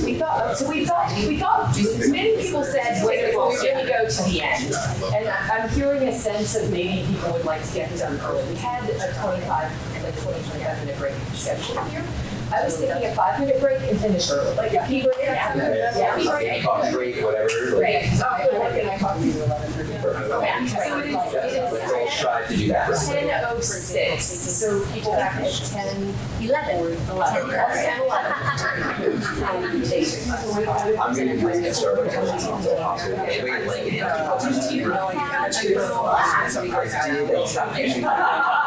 I did the new Starbucks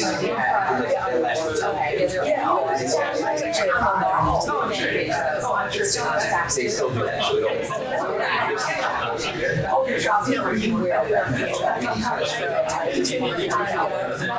Especially here.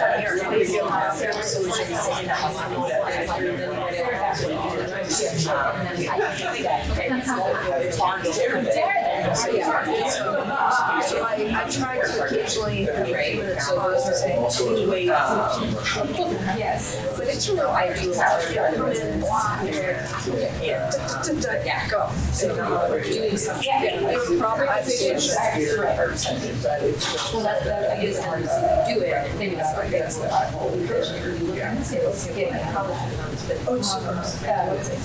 it's problem learning list and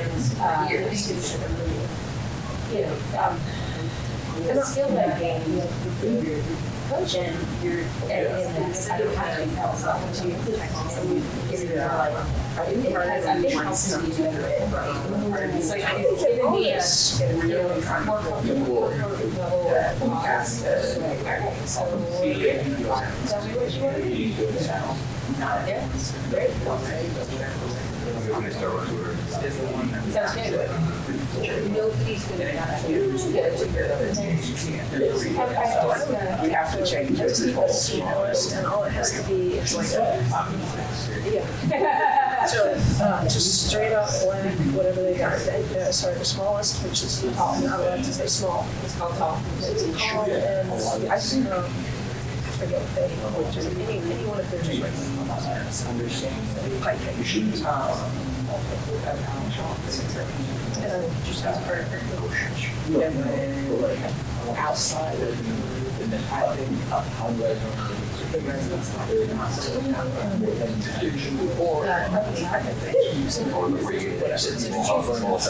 Black coffee, but anything with it, all pretty colors and pretty shapes. Yeah, exactly.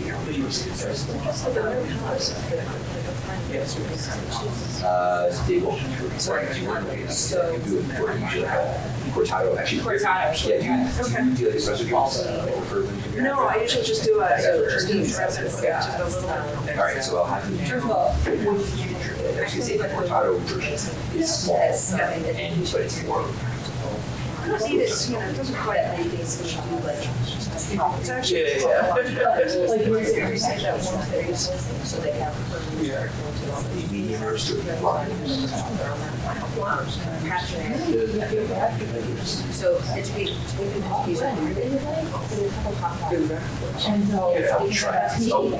there's a hot water machine right next. Oh, there is? It'll actually make you hot if you, the little, it's hot, yes, it's, you can do hot. Fantastic. If you were this small, it's like, you know, something picture. Yeah. Actually, More choices, so there's a bunch of them, that they. So he's from the West which is part of Yes, what's the He's risen with some national. Yeah, so there's, I mean, what all of our programs today, you would say so for essentially it's sort of point of contact, and that's designed instead of policy. It really should have tried, he did switch nationally to yes, he did, because I was the director of the state before Neil, every time they used to I was so burned out. You gave us a national business this was I done, and suddenly the path was clear. And I'm like, hey, it's like super. I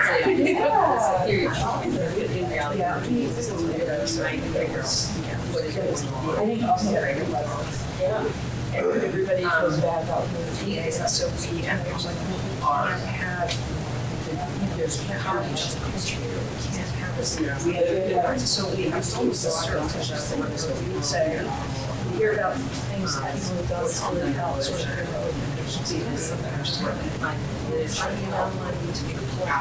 go out to do some pretend training and then works kind of certain years in that relationship, let's say,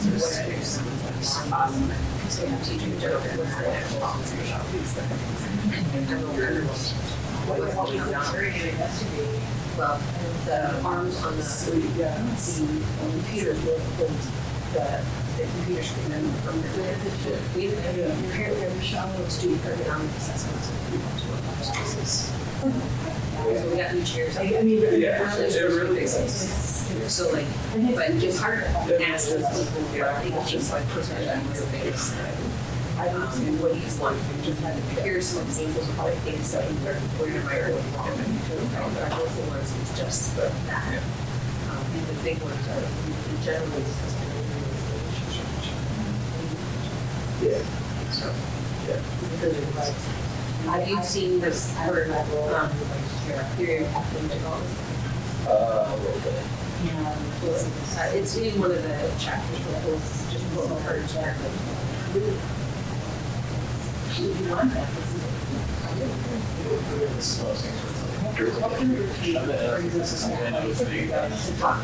So you're right. If you mean it,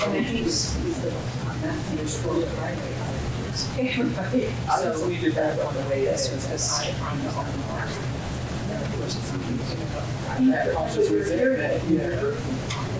Right, you're hearing this is what we're doing in our so it's, it really shows you how everything those. Well, it's not good. It's just not even, no, it's just not cold water. It's supposed to be hot water, but it may only if it's maybe So originally, it's okay, it's just water. do that sort of thing.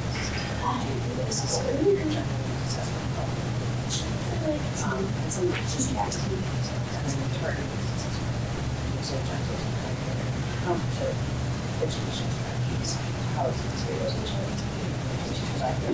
and see there, once you turn it into another person, evaluators, right? You also need to, in all of the regulations, that person figure out the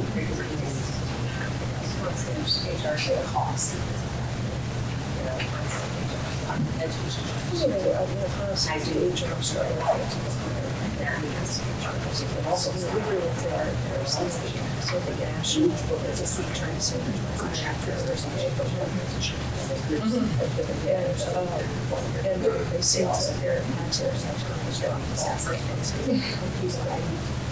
so it's actually primary reasons of HR, but so that's but then yes, it's not as disciplinary.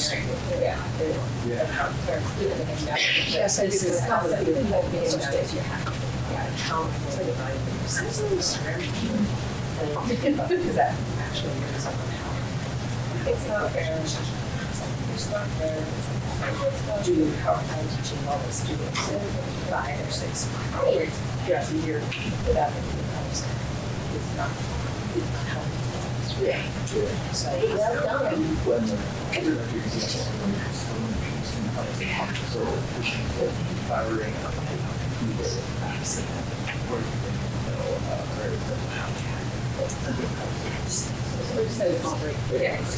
right here. And so the course Here are things that so like things like so like I had fun that helps restructure. Initially I was like I suspected this some Thursday. Yeah. And basically for sure they're like measures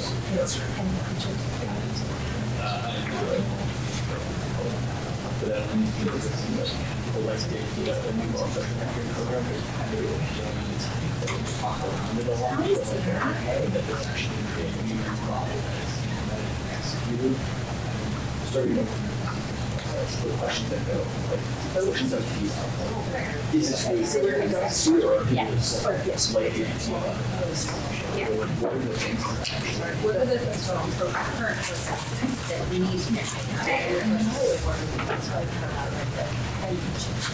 If you have someone who's in there, you're in class, and change the mentoring program. There's baby, they're doing some costing. I'm doing usually get projects like on so you're right. We're very. Oh yes, no, I've got it. So reading during the kind of been on everything. So it was definitely just like herself. is everybody down? Oh, here's all right, we're gonna get started. We're gonna switch gears and talk about a different style of coaching. So what we've been talking about thus far has been around personal development coaching, right? As I refer to it. We are now going to talk about the next 2 sessions are about coaching other people who are that you probably do know, right? And that are it's for a different purpose. It's for their personal development, but actually more their work-related development. Okay. So there's a type of coaching called portfolio coaching, which you probably are going to be familiar with once I open the door, explain what this is, because it's part of what we do as, say, who's been a faculty advisor for a resident, right? Who's been a faculty advisor for a medical student, right? This is kind of similar to what we do as faculty advisors, but we're going to add some awareness, add the learner's awareness to what's going on there and integrate the coaching skills you've been talking about and developing over the last couple hours into that process of working with a learner in a longitudinal way. So that's kind of what's happening with portfolio coaching. So portfolio coaching is definitely structured, and it's intended to be a longitudinal relationship between a faculty coach and a learner. And this is good for students, and this is good for trainees of other types like residents and fellows, right? So on my slides, I'll talk about learner, but just know that I'm talking about whatever capacity the learner is. And it's going to be guided by the learner's own data. All right, so where does data come from? It depends on who the learner is, right? Whether it's a med student or a resident or a fellow, or it could even be a peer, right? It could even be a faculty peer that you might be in this relationship with. So where does the data come from? Depends on who they are. And then together you're going to review their data. They're going to gain insights from looking at their data. You're going to help them gain insights by asking powerful questions and then building a way forward, okay? And so, as I said, it's data-informed, real data, right? It's intended to be reflective so that they can gain insight from all this. The whole purpose is so that they can gain insight and then in the future problem solve, themselves too, right? No, we don't need to have longitudinal coaches for the rest of their life. They should be able to problem solve on their own or realize when they need an intervention, that kind of thing. And it's intended to be goal-directed. Right, and so you can use whatever tools that Jeremy just was talking about, SMART goals or any other thing, but you can embed that. So that's kind of how it's supposed to wrap up each session. So I'm just going to review again the difference between advisor, mentoring, and this type of coaching, just because it's really necessary. We all do a lot of it, and so what hat are you wearing? And do you actually open the door and say, I'm wearing my coach hat versus I'm wearing my mentor hat or my advisor hat? And it's kind of just want you to be a little bit clear. We've already talked about it, but an advisor provides resources and information, right? It can be transactional and episodic around a particular project or a need. They are helping the learner by directing them with decisions, and the learner comes to them with a question, right? That's advising. Should I do this rotation? Should I do that? Where should I do my sub-Is, right? Where should I do my electives? Those kind of things, right? Mentoring is often grounded in a lot of personal wisdom, imparting personal wisdom. It is definitely, as opposed to being transactional, it can be more longitudinal and long-term. We're also modeling professional identity as mentors, right? And it certainly is career development support. As opposed to portfolio coaching, which is, as we've talked about, it's about powerful questions, but in this case, it's about data. It's data informed and certainly goal directed. So a little bit different than the insight-oriented coaching we were talking about before, but we're still promoting self-directed learning and reflection, their own reflection, right? And but always the learner owns the goals. We as a portfolio coach don't decide what their goals are going to be. They decide what their goals are going to be. You're going to help them figure that out. And there's lots of ways to do that, but they own that. Okay, so what is portfolio coaching good for? I just sort of said this, but it's the whole point is self-regulation in their learning environment. So they don't have to be so reactionary to negative feedback, right? It's like the best thing about this is you as a portfolio coach in this capacity can help them not just put it all into context and and help them with a growth mindset. That's, I think, really the point. That certainly builds resilience, overall long-term well-being. That's what this is about. So that roll the punches, learn to duck. Don't just learn to duck, but actually feel good about them and understand why the punches are coming, etc. Professional identity formation. Who do I want to be? Do I want to be somebody that is seen as reactionary or difficult to get along with, or do I want to be seen as somebody who can read the room, knows how to, all of that. Certainly it's about competency development, because that's always the role we're in these faculty roles, right? If you had to think, what is one of the favorite things you could do as a faculty advisor or in your role as an academic faculty member? For me, it's having the long-term relationships with the trainees, right? That's why graduation is so fun. You know, because like I get to meet their parents and I see where they came from, and I've had 4 years with these people and I feel very close to them, some of them more than others.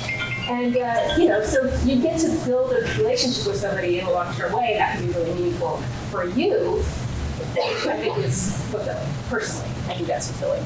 And you want to foster this lifelong learning mindset, right? With doctors, we have to have a lifelong learning mindset. So otherwise we get, you know, still practicing like it was 1991 when I finished medical school, which that's not a good idea. Okay, now who should be a portfolio coach? I'm telling you this from the perspective of maybe you might want to set up a portfolio coaching program in the medical school, right, or in your residency program. And I set up a coaching program in the medical school at UCLA, and it's not actually portfolio coaching, but I'm actually going to see if I can rejigger it. It's much more like personal development oriented, but I think as I was learning more about portfolio coaching, it's such a great idea that I could easily morph the thing that I'm doing into more of this.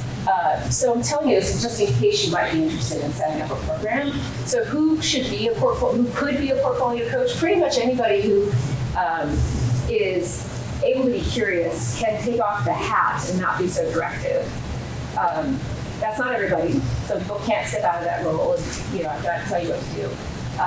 But if they can, you know, change their mindset around how they interact and not be so directive, they can certainly do this, right? ER docs are comfortable with ambiguity, but that's not the case for, you know, other specialties in, in medicine. That's why they chose them, right? Because the left eyeball. No shade ophthalmologist, but you know what I mean, right? You do need to be good at active listening. So again, you know, it's a skill that can be easily developed. You don't have to have knowledge of the subject that the trainee is in, right? So it can really be anybody. And it's helpful if they're somebody who is personally reflective too. Anybody can really be a coach. It doesn't matter what their specialty is, as I said.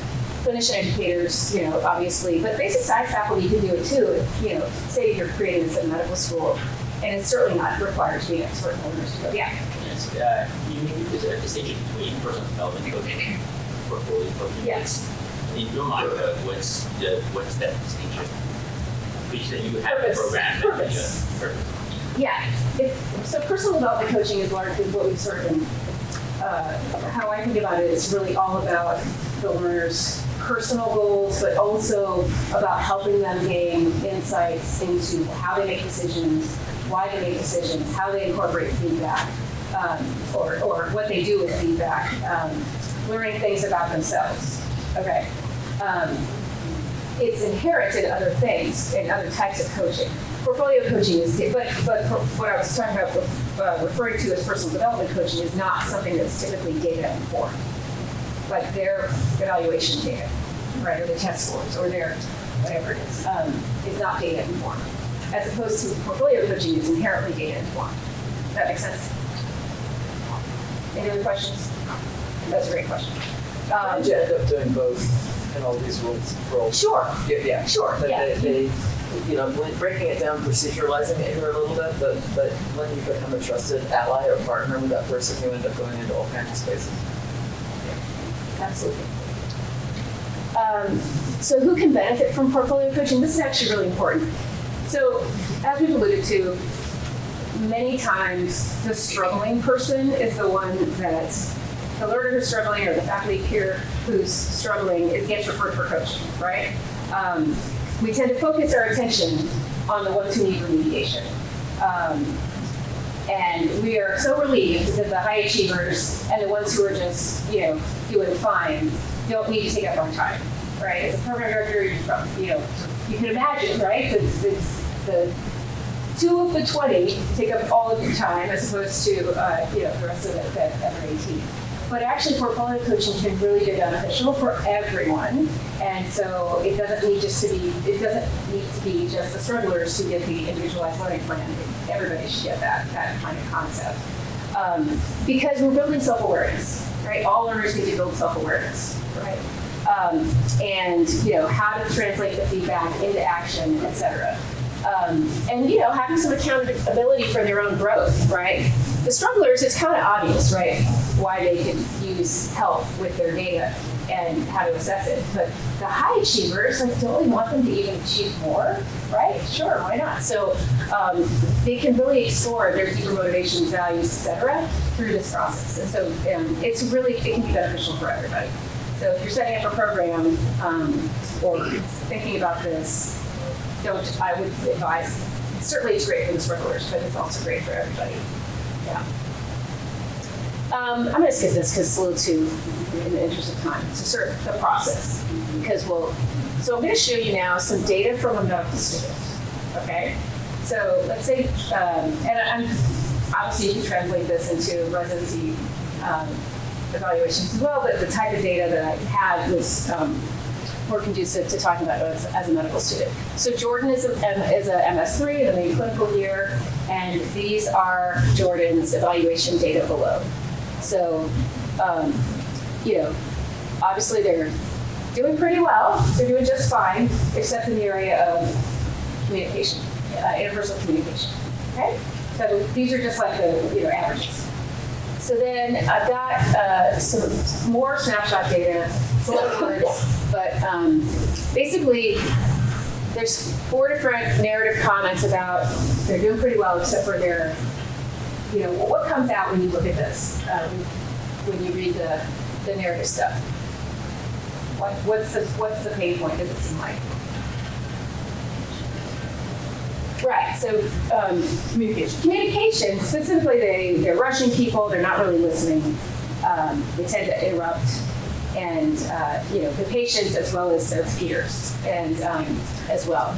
And then Jordan it's important that people have self-assessment data as well. Probably most, I don't know if every school does that, but having self-assessment is really, and if you are in this role creating a portfolio coaching program, you want them to self-assess. That's part of the 360, right? You want them to self-assess, look at their data, decide what they think is going on here. So Jordan says, I'm doing okay. I know my communication scores weren't so great, but seeing it across different disciplines is eye-opening, right? So that's cool. But then they write learning goals, and the goals are all about grades, right? I want to get honors. I certainly want to get all the shelf exams done, but they don't write their own goal around communication. Why do you think that is?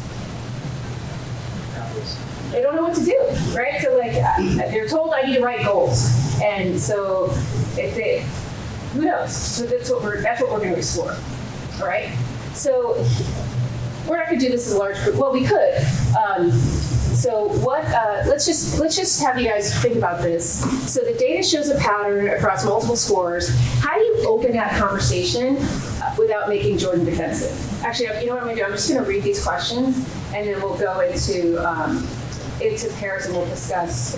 You'll see what happens next. So I'm just going to read these questions, and then you can use these as stimulus for your discussion that comes next. Okay. So how do you open the conversation without making Jordan defensive, right? Jordan's self-assessment underestimates the problem, right? How do you help the students see the gap, right? And that they haven't really acknowledged. How do you acknowledge how do they help them find their blind spot is what that's really about. She doesn't have a communication learning goal. How do you raise that without being too directive, prescriptive, okay? Her goals are all about rotation grades, but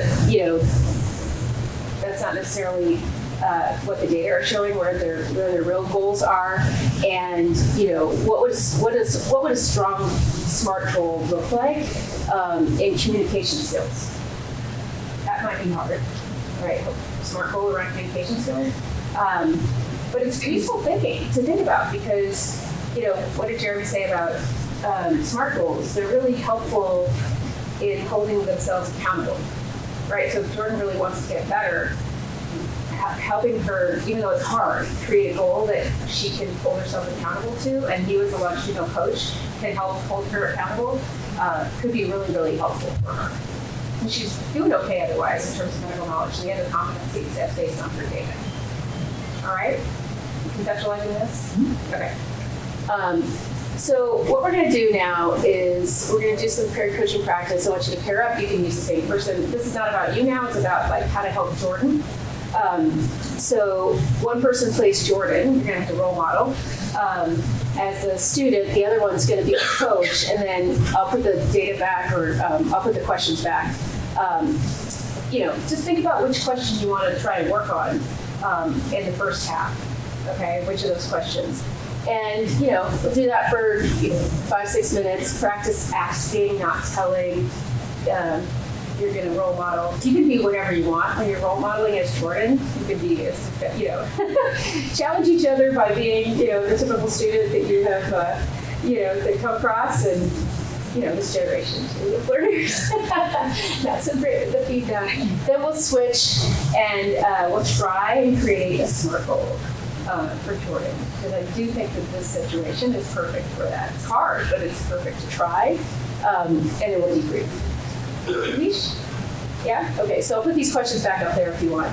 Pick one of these things to, start. Do you want them each to then switch positions, or do you want them just to do one? Just do one. Okay, just do one. 6 minutes, and we'll do just one round.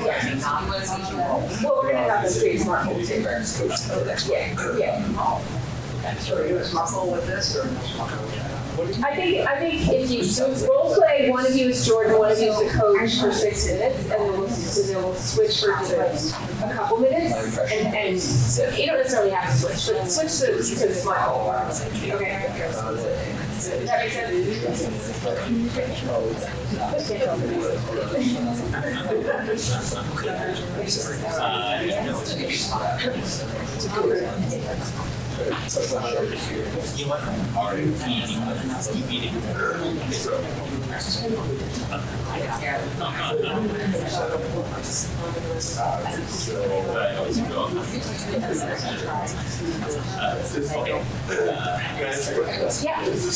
I'm sorry. I know that we're talking about. Yes, absolutely. It doesn't matter. Right, I have to say that.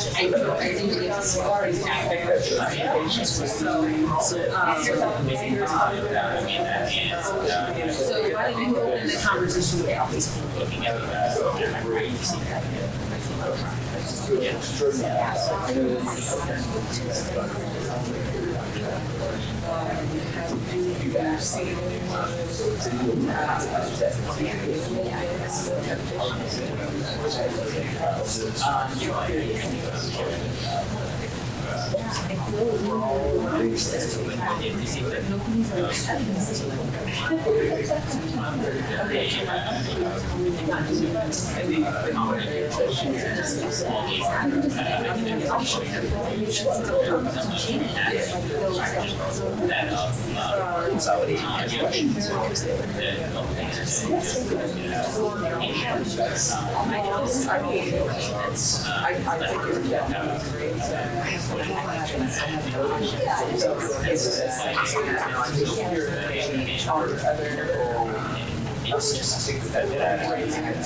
Yeah, I guess you don't want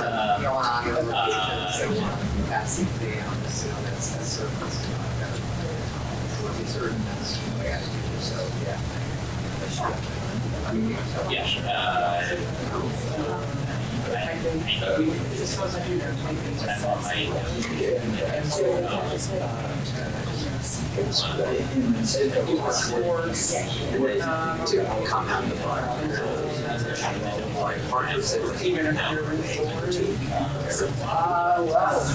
Yes. 2 or 3 hours after I sort of just had stuff waiting here. Yeah, I guess that nothing like drinking water in your Bible. But I'm trying to change my practice. And make sure it works.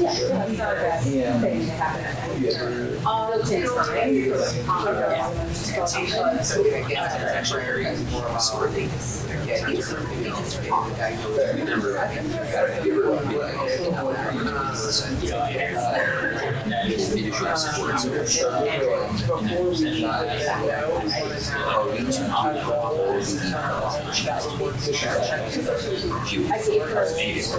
because I have one. I'm sitting on the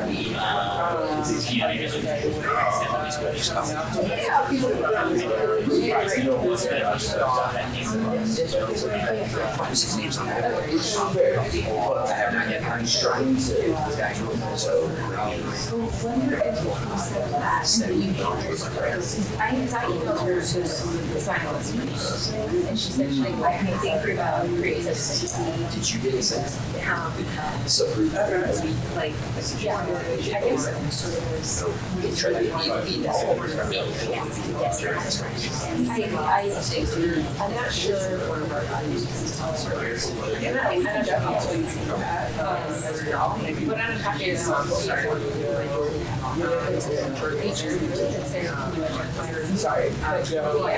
It'll probably be used. It's the changes. Yes. In the you make it clear that these are the objectives, set yourself out. Yes.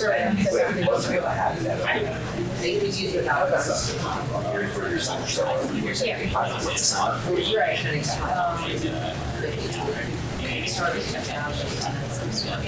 So 1 more minute is this section, and then we'll take another couple minutes and switch it to SMART goal. Oh, yeah, we can put it that way if possible. I could see all that. That would be.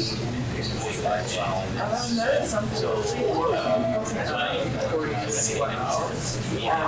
that's the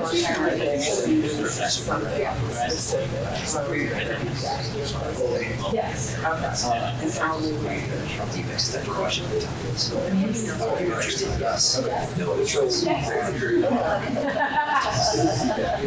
We all agree you're to join. Dear yourself.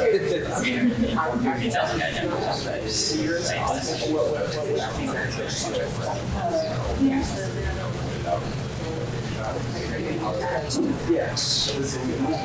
Yeah, sure. Okay, you want to make sure you're talking about trying to create a SMART goal. Okay, for short, you need a push roll, so whatever, however you want to do it. Okay, so 2 minutes.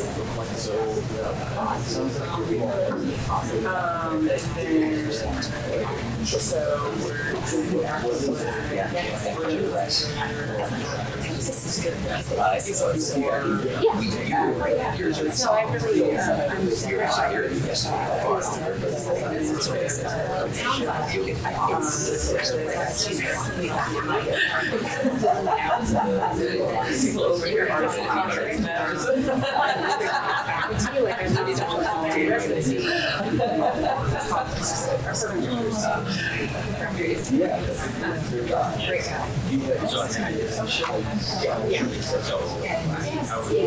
I just feel like this particular. I mean, that was There's a lot of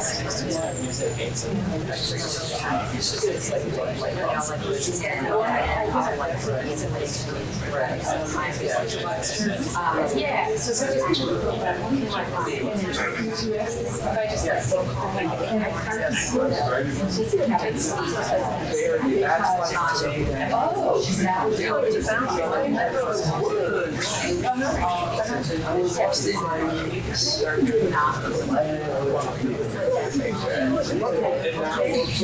yeah, that's what we started. I was like, you guys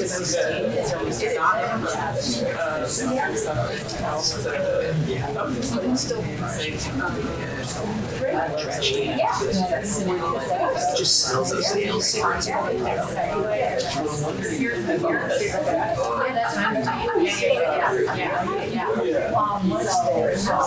would say my policy. 20 or 30 years ago.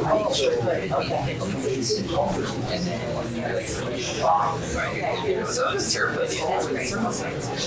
Excalibur. They have this. I see that was their advertising.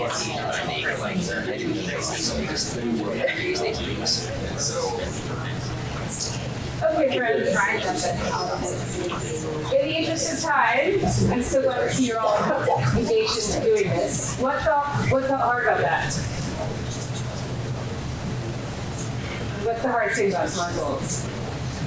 But it's like, how do you measure this? Yes, exactly. That's exactly the hard thing. How are you going to know when you're done? Right. And yeah, the measurability. But especially with communication, right? It's not like, oh, your test score, you can measure that. Yeah. Right. And, for these more clearly subjective, but based in data still, it's going to be based on their evaluations, like their evaluations will be better in this area, how that, and then you can take it to how you feel when you know you've done something well, right? That kind of insight-oriented stuff. So just to wrap up the whole portfolio coaching session, just some key takeaways. Portfolio coaching is different than mentoring and advising. Right? It's different because it's around helping them gain insights, it's the powerful questions you use, et cetera. But it also centers on the learner's data, et cetera, and goals. It's good questions, not giving them answers. Anybody can benefit from this, especially including your people who are already the high achievers on the top end of the bell curve, et cetera. Obviously, anybody can do this. You don't have to be in a learner specialty, but if you are, and actually sometimes it's harder. Actually, I think if you're close to them, you work with them clinically, it can actually even be harder to separate, have that degree of separation. And these are trust oriented. They have to trust, so creating that space is really important. Any questions? Yeah. Specifically for communications. I also message I'm used to Jordan. Like I talk way too much. And this is like been years of thing. But I can see how it would be very easy, especially if it's something that you can identify with as a problem that you've faced before, to say like, here's a work for you, try this kind of thing. But like a SMART goal around communication, I think, is really hard to get somebody to come up with themselves. Like, because it's like an advanced level SMART goals. It's like you gave a good example of like a test score. I think somebody with less experience on SMART goals is going to be able to get to some of that a little bit easier. Do you have tips on how to navigate helping them come up with it without just being prescriptive? And all of a sudden you've accidentally changed to advisor hat, and it's like, here's how you're going to try and troubleshoot this. I found myself really struggling to ask questions that wasn't like giving a solution with a question mark. I mean, I think it starts with is this something that you think is that you want to work on, and then what's the gap, right? All your evaluations are pretty good except for this one section. Do you think that's something you want to work on?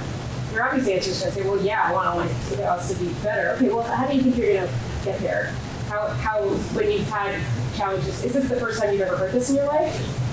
As you said, like my whole life, same. And then, okay, so how have you gotten through that before? Is something that you gained insights before, right? Okay, great. So then you can use those answers to parlay into a SMART goal, right? So how are you going to know when you're doing this better? Yes, evaluation should improve. That's externally focused, but how are you going to feel when you know you're listening more, when you know you're not interrupting, when you know, like, I'm going to get, what are you going to have to do inside to do that, and how do you feel when you're doing that? Anybody have those insights? That's one of the keys that they have to recognize when communication is right. It's like one of the specific behaviors of that work communication. They have to recognize themselves. Right. Behavior-based stuff. Yeah. I think that it's there's a couple challenges that I see with this kind of coaching that I like. Oftentimes, when there is a gap, people disagree with the gap, right? Then you have to do some of that, like working of like that emotional piece of it. And then there's often like, okay, I understand you don't disagree with this, but it seems what can you do so people perceive that you have that? And then sometimes it's about like, are there people that you can do a good job with this? you know, what do they do differently than you do? And like trying to do it that way. Sometimes it's really hard though, and like when you ask that question of, is this important to you? I've had people say no, and I'm like, well, I'll leave it, you know? And then it's trying to align like, okay, well, but you want to be a doctor at this place or do this kind of thing. Like, do you think that's going to be harder?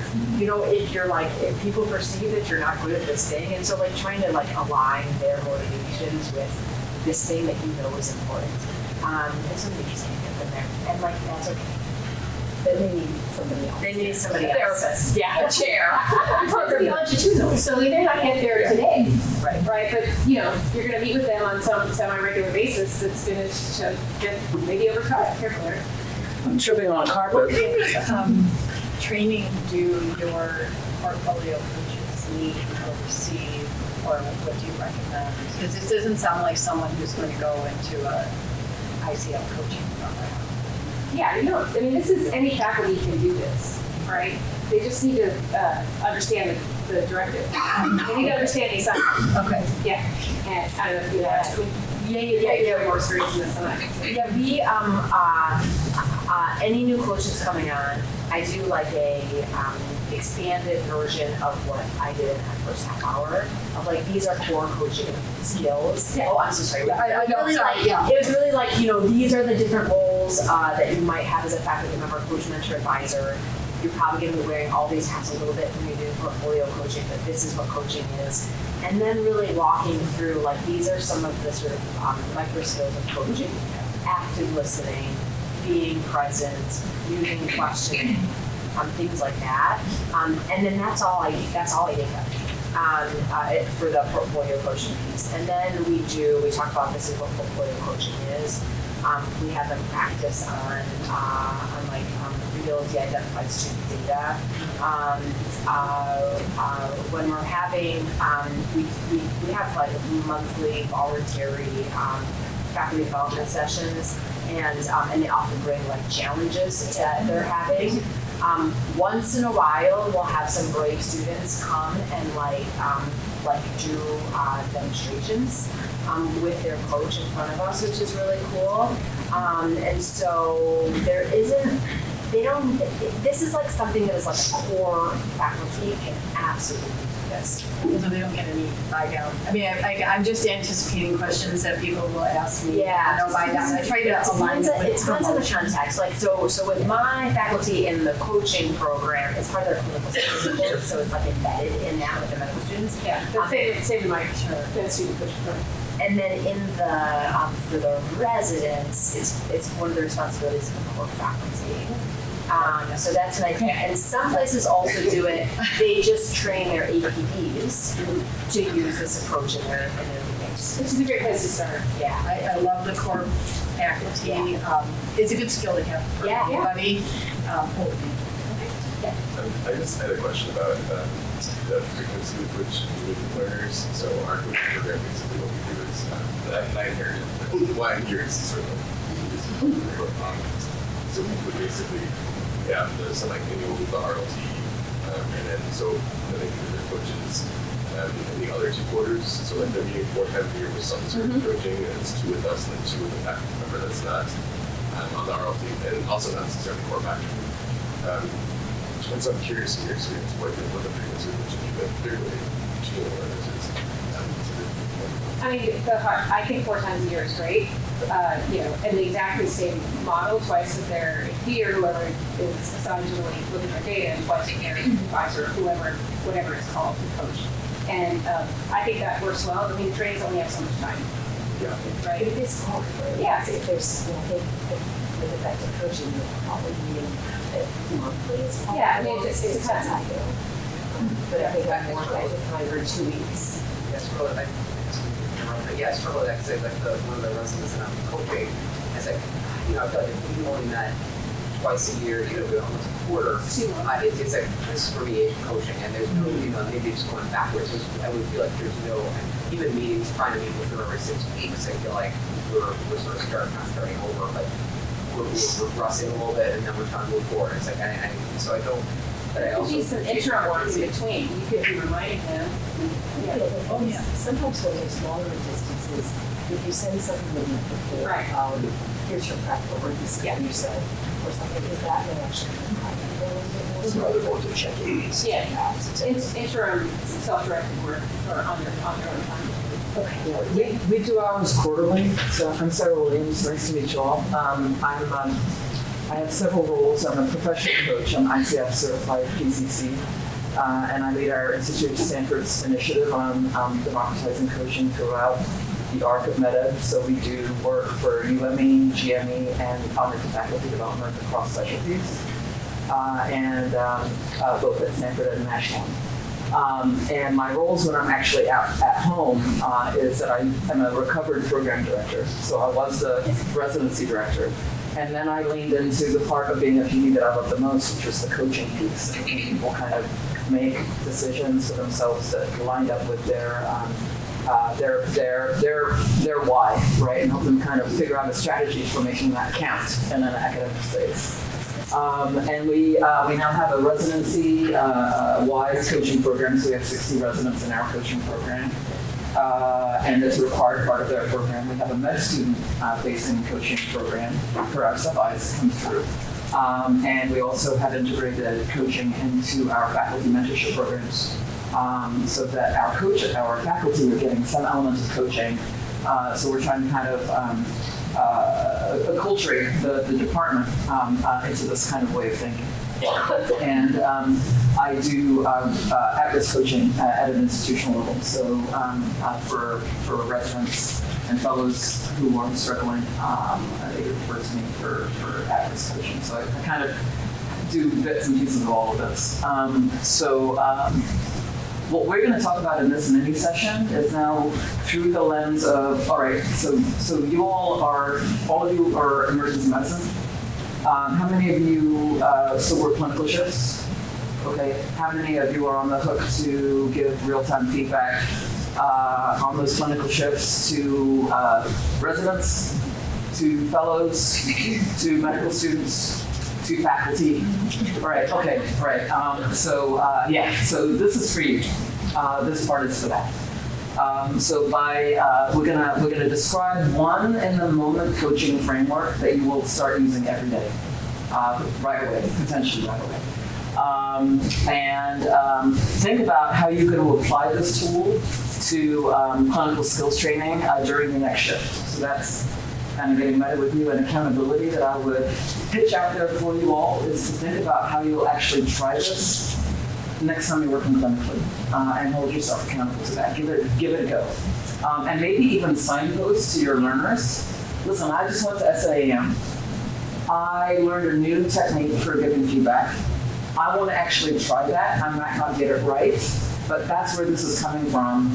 Please be kind to me as I try to do it with you, so that they are now recognizing why you're suddenly talking different in the setting and that there's not something that they're doing wrong. Do you know what I mean? So you're inviting them into that growth with you. All right, so when we break off into our application exercise for this, I want to make sure that we're all feeling safe in kind of our conversation. So I'm just going to show of hands. What you share amongst your groups or your partners, you keep in this room. And vulnerabilities, or failures, all that, because they'll come up probably, at least to some extent. But it just stays right here. Thank you for that. This is the one proceduralized version of feedback coaching that I want you to take away from this session right now. This is the tip of the iceberg. I do a 4-hour workshop on feedback coaching, but this is highly applicable to our day in, day out scenarios. And this is called ADAPT. And I'm actually I have a framework here. I have a QR code. Go ahead and grab a snapshot of this on your phones. But I have a QR code that will take you straight to the website that will run you through all of this. This is called the Prepare to Adapt framework. How many of you have heard of this before? Okay. It's a fantastic module that comes out of the University of Washington up in Seattle. And what they did was they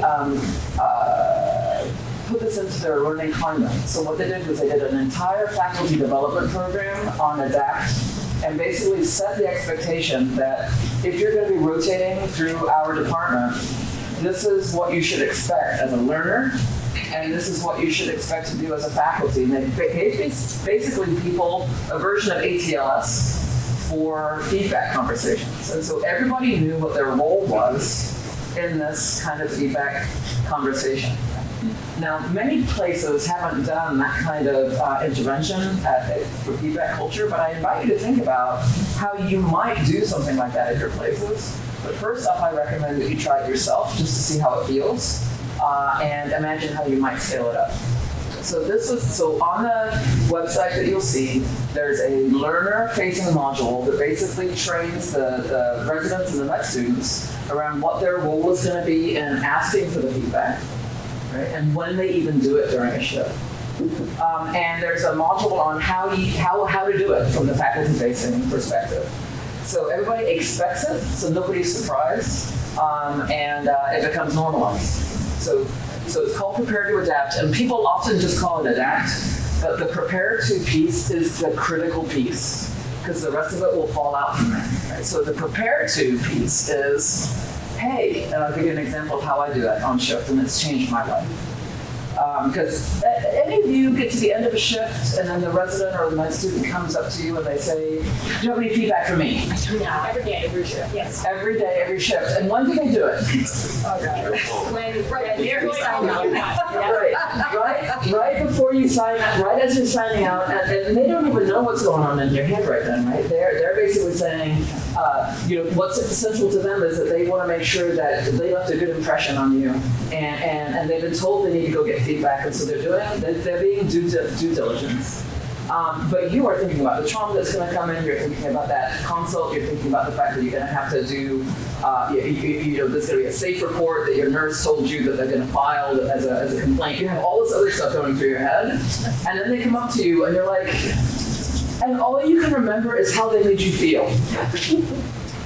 That's all you can remember, right? And so even though you're trained and you're an expert in this and you just went to workshops, all you can imagine, all you can come up with in that moment is, good job. Yes, you just lied. You did great. It was so great, right? Or if they didn't make you feel good, now you're struggling to come up with something that's not going to completely derail your relationship with that person, right? So you don't have this ready to go, right? So even us are really struggling with this. So what this does is it means that you don't have to have that conversation right at the end of your shift. You can pepper it during your shift, which is brilliant, because then at the end you can say, you had a really great feedback conversation earlier, and then you're done, right? Done. Okay, so it's brilliant. So at the beginning of the shift, you say something like, and it can be either before sign out or after sign out, you're coming on. You're like looking at these 4 people that you're working with that day, and 2 of them you know and 2 of them you don't know, right? Off-service resident, a brand new medical student, who is that person? So you basically, individually with each one of them, you say to the group, I love giving feedback that lands during the shift, and we're all working on something, and I want you to give me some feedback too at some point. But I want to make sure that my feedback is on something that matters to you. And so I want you to think of, and maybe you don't have it right off the cuff right now from me, but I want you to think of something that would be valuable to you to get feedback on. And tell me what that is. And I'm going to come and watch you do that thing during the shift. I'll hover long enough just to see what I need to see, and then I'll step out and I'll leave you to it. Right? And they may not know, but you'll check in with them in a little while and see what they've come up with. And it could be anything. So the beauty of this is that you don't choose for them what you're going to give them the feedback on, because you're developing that relationship. You ask them to just identify a thing that's real, right? So they'll tell you something like, I want to get better at my trauma surveys, or they'll say, I want to get better at EKGs, or I want to get better at, I'm having a really rough time with a nurse. I want to try to improve my relationship with that nurse. Whatever it is, it's fine, and you can come in and kind of watch them do the thing, and then you step out. So this is a form of direct observation coaching. And they've invited you in. Yes, you have a question? Well, I wasn't sure how much you push this. And the idea being, I start all my shifts by asking if there's something that they want to work on that day, and I say what I'm working on that day to try and normalize it. But I also usually kind of give it out and say, like, sometimes in residency, like, surviving is a perfectly legitimate objective for the shift. Like, not every day is going to be inspirational, educational. Yeah. I do wonder how much of that, like providing it out, leads to a lot of them not coming up with a learning objective. Do you force them to say like, what are you going to be working on today, or do you kind of like allow them to say, sometimes today's the day is like. Yeah, it kind of depends a little bit on if it's somebody that I know I'm going to be working with again, versus somebody, and this is my one shot at kind of helping them learn something new. So if it's somebody that I've known for a while and I know that they've got stuff going on, I may not be as kind of pushy with it. Sure. But if it's somebody new that I've not learned with, and they can't come up with something, I'll probably say something like, there are a lot of it's invariably a med student or an off-service rotator. When you're at MD, you're kind of trying to drink from a fire hose. If you can't come up with something, I'll kind of watch you do a few things, and then we'll debrief around that at the end. What do you think about that? And they always say yes. Right. So I kind of give them a softball. So what they do, yes. I like your phrasing of like, what do you want to get feedback on too, because there's some literature about like when you ask people what their goals are, they either tell you something that they are already good at, because there's like this tension of wanting to present themselves, or it's too vague, they don't know, it's like seems like too big of a thing. So when you like make it like, what do you want feedback on? It's something like it's tangible, Yeah. And I like your examples, because then they'd be like, I'm having this hard time with this nurse, like help me, Yeah. So So they've invited you in. Yes. So one of the hardest ones for me is, let's say, I just want to get out of time. And so I will reframe that. It sounds like you want to be more efficient. Efficient is a very good thing. Is there anything else? Well, yeah, or follow it up with what has been your barriers to getting out on time? Oh, that's a good one. That's very good. Yeah. It's always going to be notes, right? Like I can't finish my notes. Okay, so then what's holding you back from getting your notes done? Right. Just dig in. Right. Pull the thread. That's really good. Yeah, because there are just some people all they care about is going out. Right. And then I just we got somewhere. And how do you, because that's one of the things, I think it was taking away on general amorphous goal or whatever you back in. So to dig down and figure out how granular to get with it, so it actually is something you can actually absorb and get that feedback on. So this gets to kind of the next stage, right? So this is again a brief introduction to something that's a bit more complex, but hopefully you'll feel empowered to try it. This is how it landed with the learners when they kind of took this and proceduralized it for the whole department. The learners basically said it was quick and simple. It gave me specific things to do. Feedback doesn't have to be this hard. I was getting so much more feedback. When they studied this, the faculty felt more empowered. The feedback felt so much more normalized that it didn't feel punitive. It didn't feel summative. It felt actually formative because it was happening all the time. This is a QR code to the module. And there's a learner development module and a faculty development module, which are both amazing.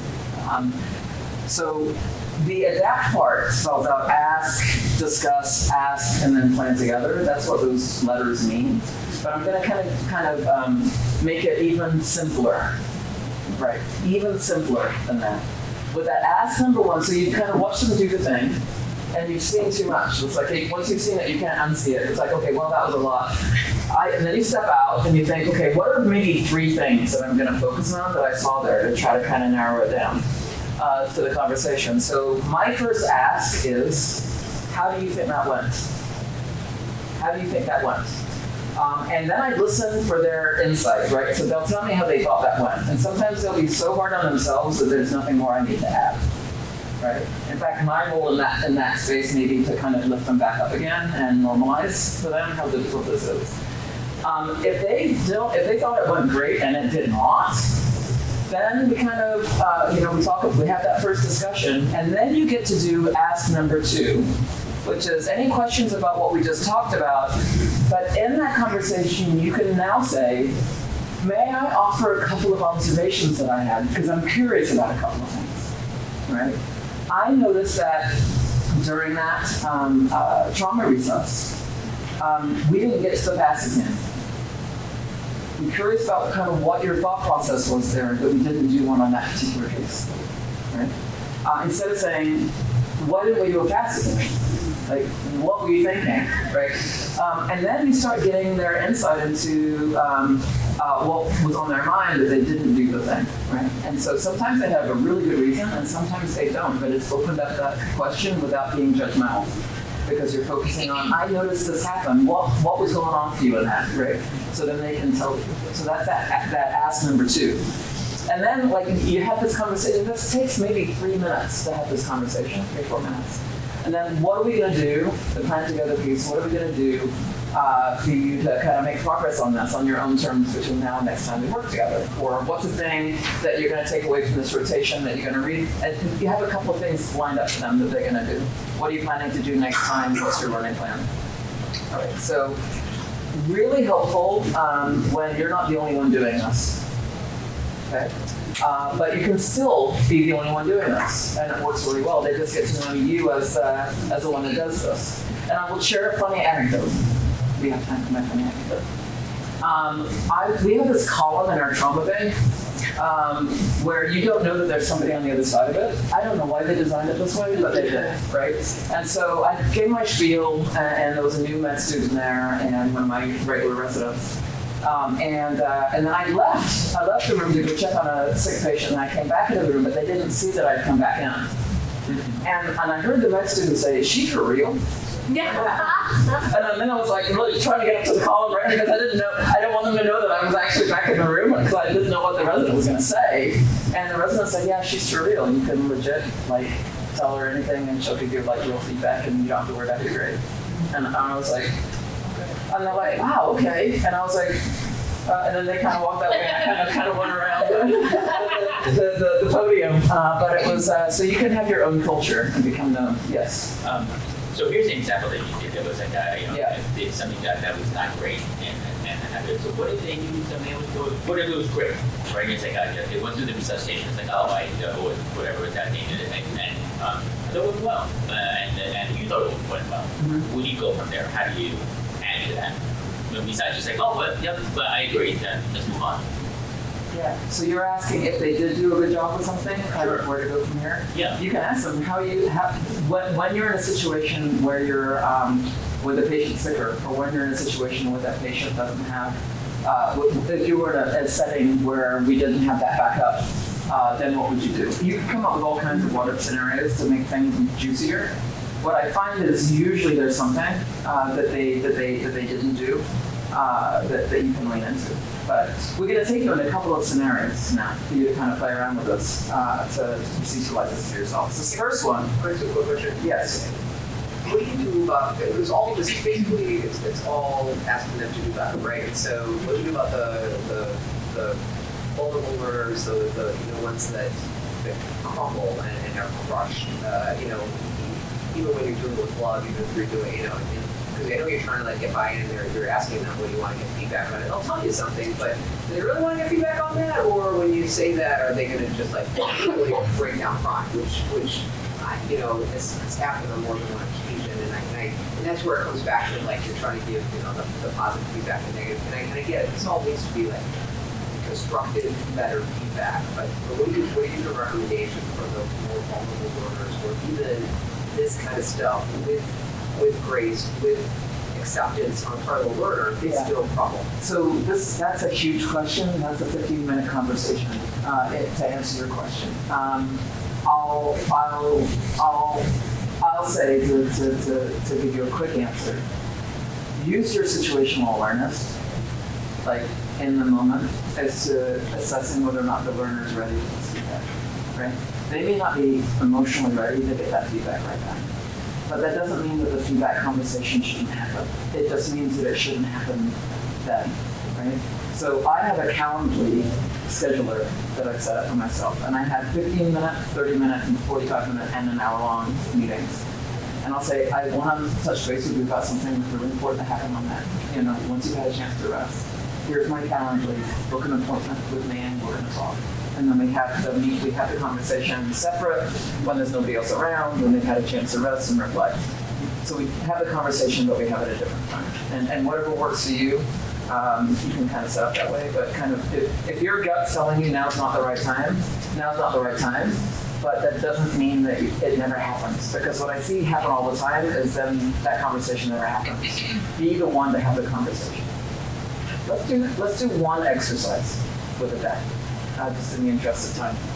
What I'm going to ask you to do is, okay, so this is an exercise. Your intern BJ asks you to come in and watch him do a focused history and physical on a patient with abdominal pain. All right, and this is what you see happening. You notice the following in the 3 minutes you were observing before you were called out to answer a base call. All right, so you notice that BJ does not introduce himself to the patient, but he does apologize to the wait. BJ asks open-ended questions about the pain, and then the patient begins to describe how it began 3 years ago. And you're like, oh, here we go. Well, I gotta go answer the face call. And then BJ asks, can I examine your abdomen to the patient? And then he goes through it and kind of very gingerly, kind of presses on it quickly, kind of in the middle. And then when the patient goes, ah, he goes, oh, and that's the end of the exam. Okay? And you're like, I have seen enough here. I need to go and get my head together about how we're going to deconstruct this conversation, kind of what I just saw there. Because what BJ wanted was, I want to get better at my HMP. So what does he know?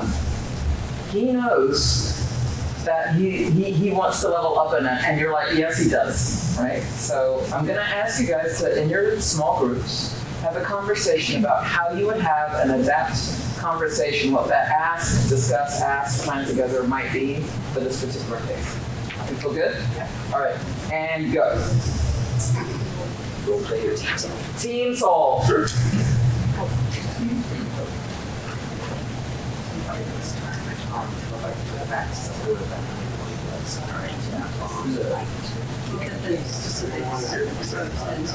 Have the letter, conversation, and then ask for feedback. And the coach reflects on the leaders ready and ask the surgery thoughts about that. Okay. So, how I guess that's what I saw. So,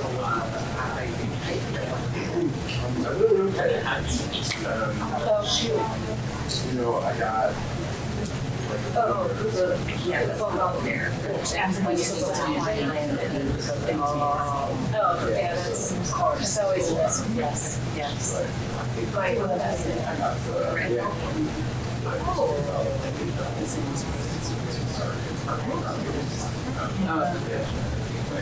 And then hopefully, and then I would go.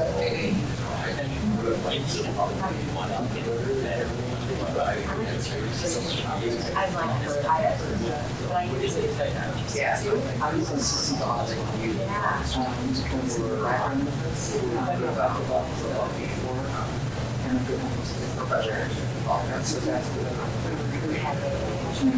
Or you know what we're Yeah.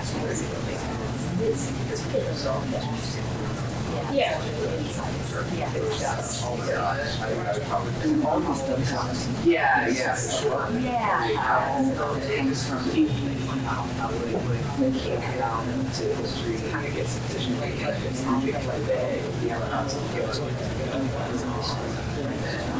What's the hardest thing?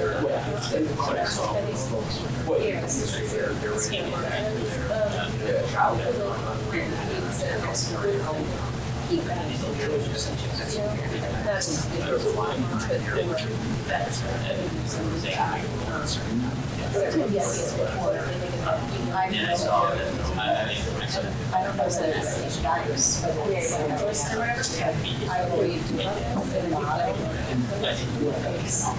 of certain doors that when people said no, just take the mine is one way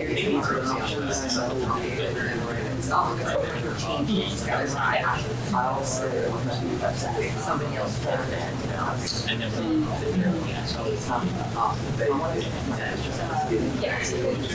yeah, and then I think that one of the other things I would say, yeah, that's great that I observed was questions about that and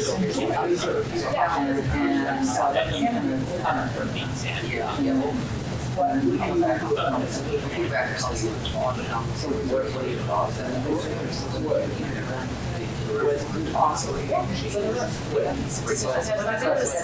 Ethically, I feel.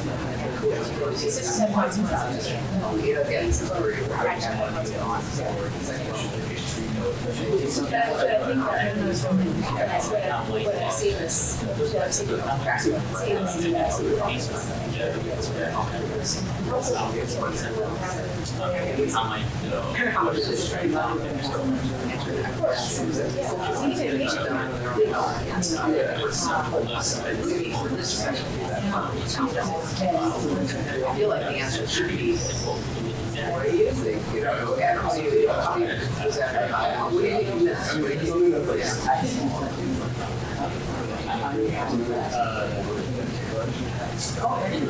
Yeah, because here it's just like Oh, yeah. and she's like she was like people like every time I would touch his belly. So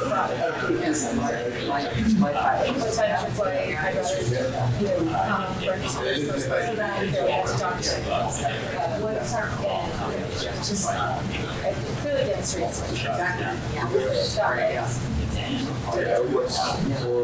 what did you check for?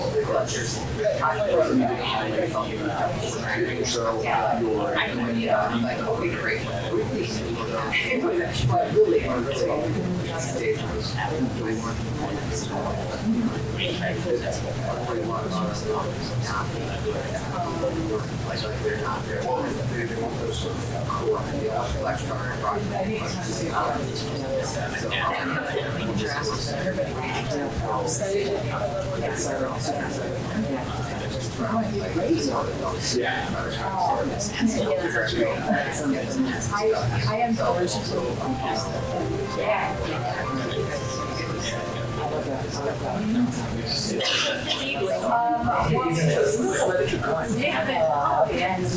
Okay, we're gonna so we're very aware that we're in between you and we're going after the meeting, and so we want to honor that. What I put up here are resources to learn more about everything that you've been learning today.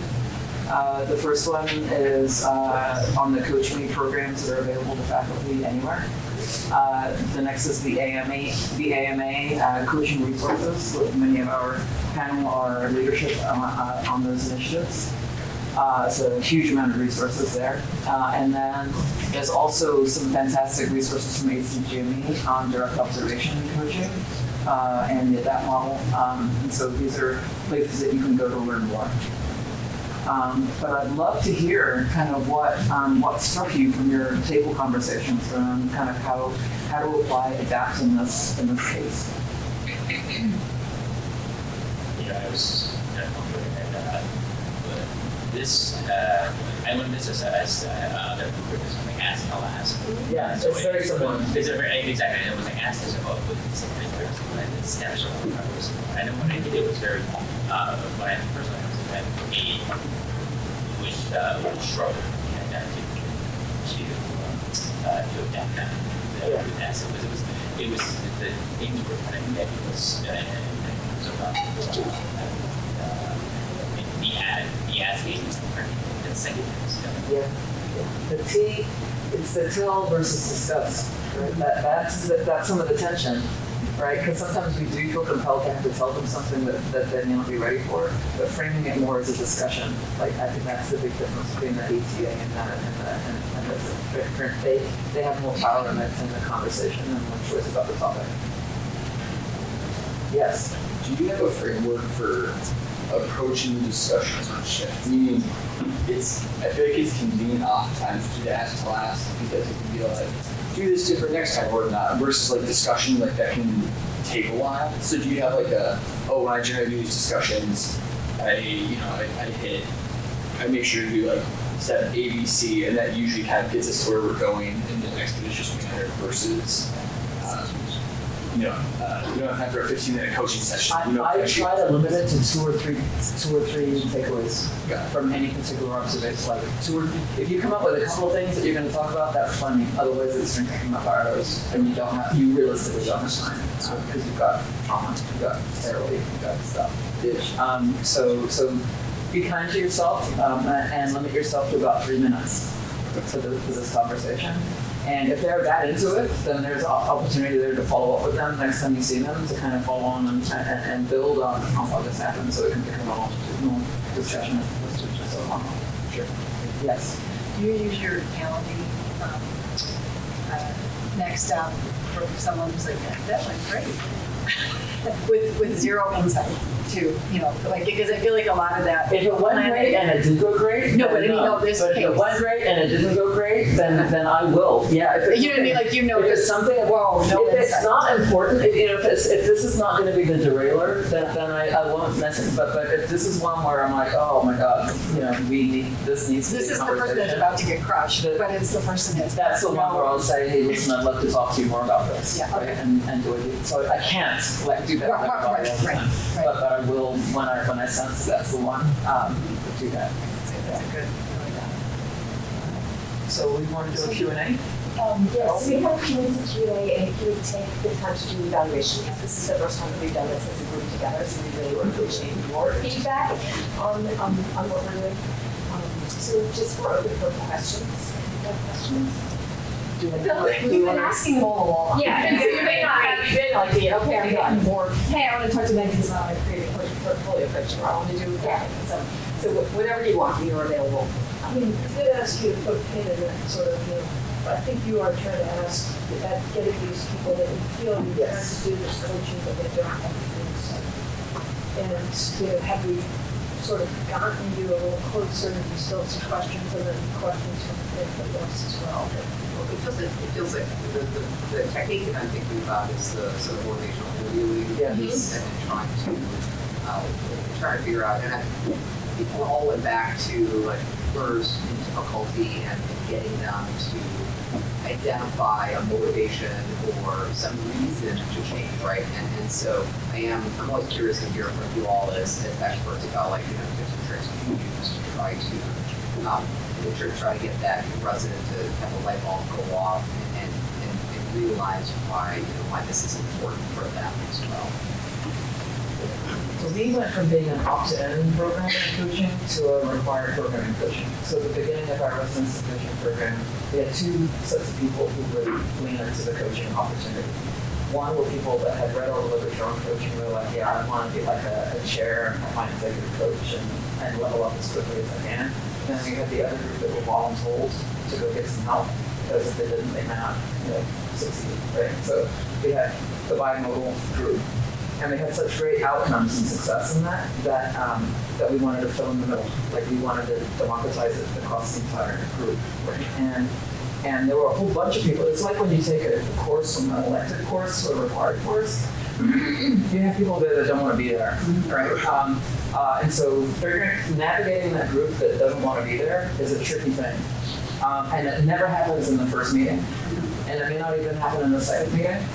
But once you let go of the outcome here a little bit, we were talking as a group about one of the hardest things to do as a coach when you're switching from advisor and mentor to coach is you're so used to having so much control of the outcome as a mentor and like owning the script. Well, letting go of the script and starting to get really curious with them about what their goals are and then like what is successful like for them and reorienting the conversation around to that a lot.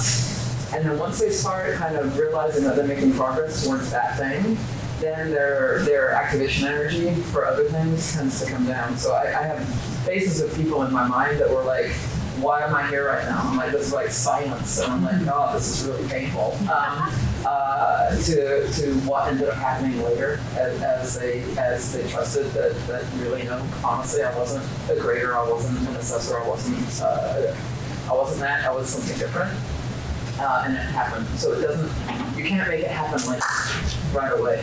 You have to ease into it with some guidance. Yeah. How do you navigate with partners, coaching relationships that just It's it's debatable as to whether or not you assign a coach or you allow people to choose. And there's debates in that space, but they're really not going to be such a Because we assign it started some turn to practice. And there's no flexibility if it's not working, like you can't get It's reassigned. really come up, and I'm just wondering if it hasn't come to you. Okay, you have the experience. It's off there. I think you can, make it sound like another speech so, And I framed it at the beginning of like you're gonna have to work with all kinds of different people in your career that you're not gonna necessarily say eye with.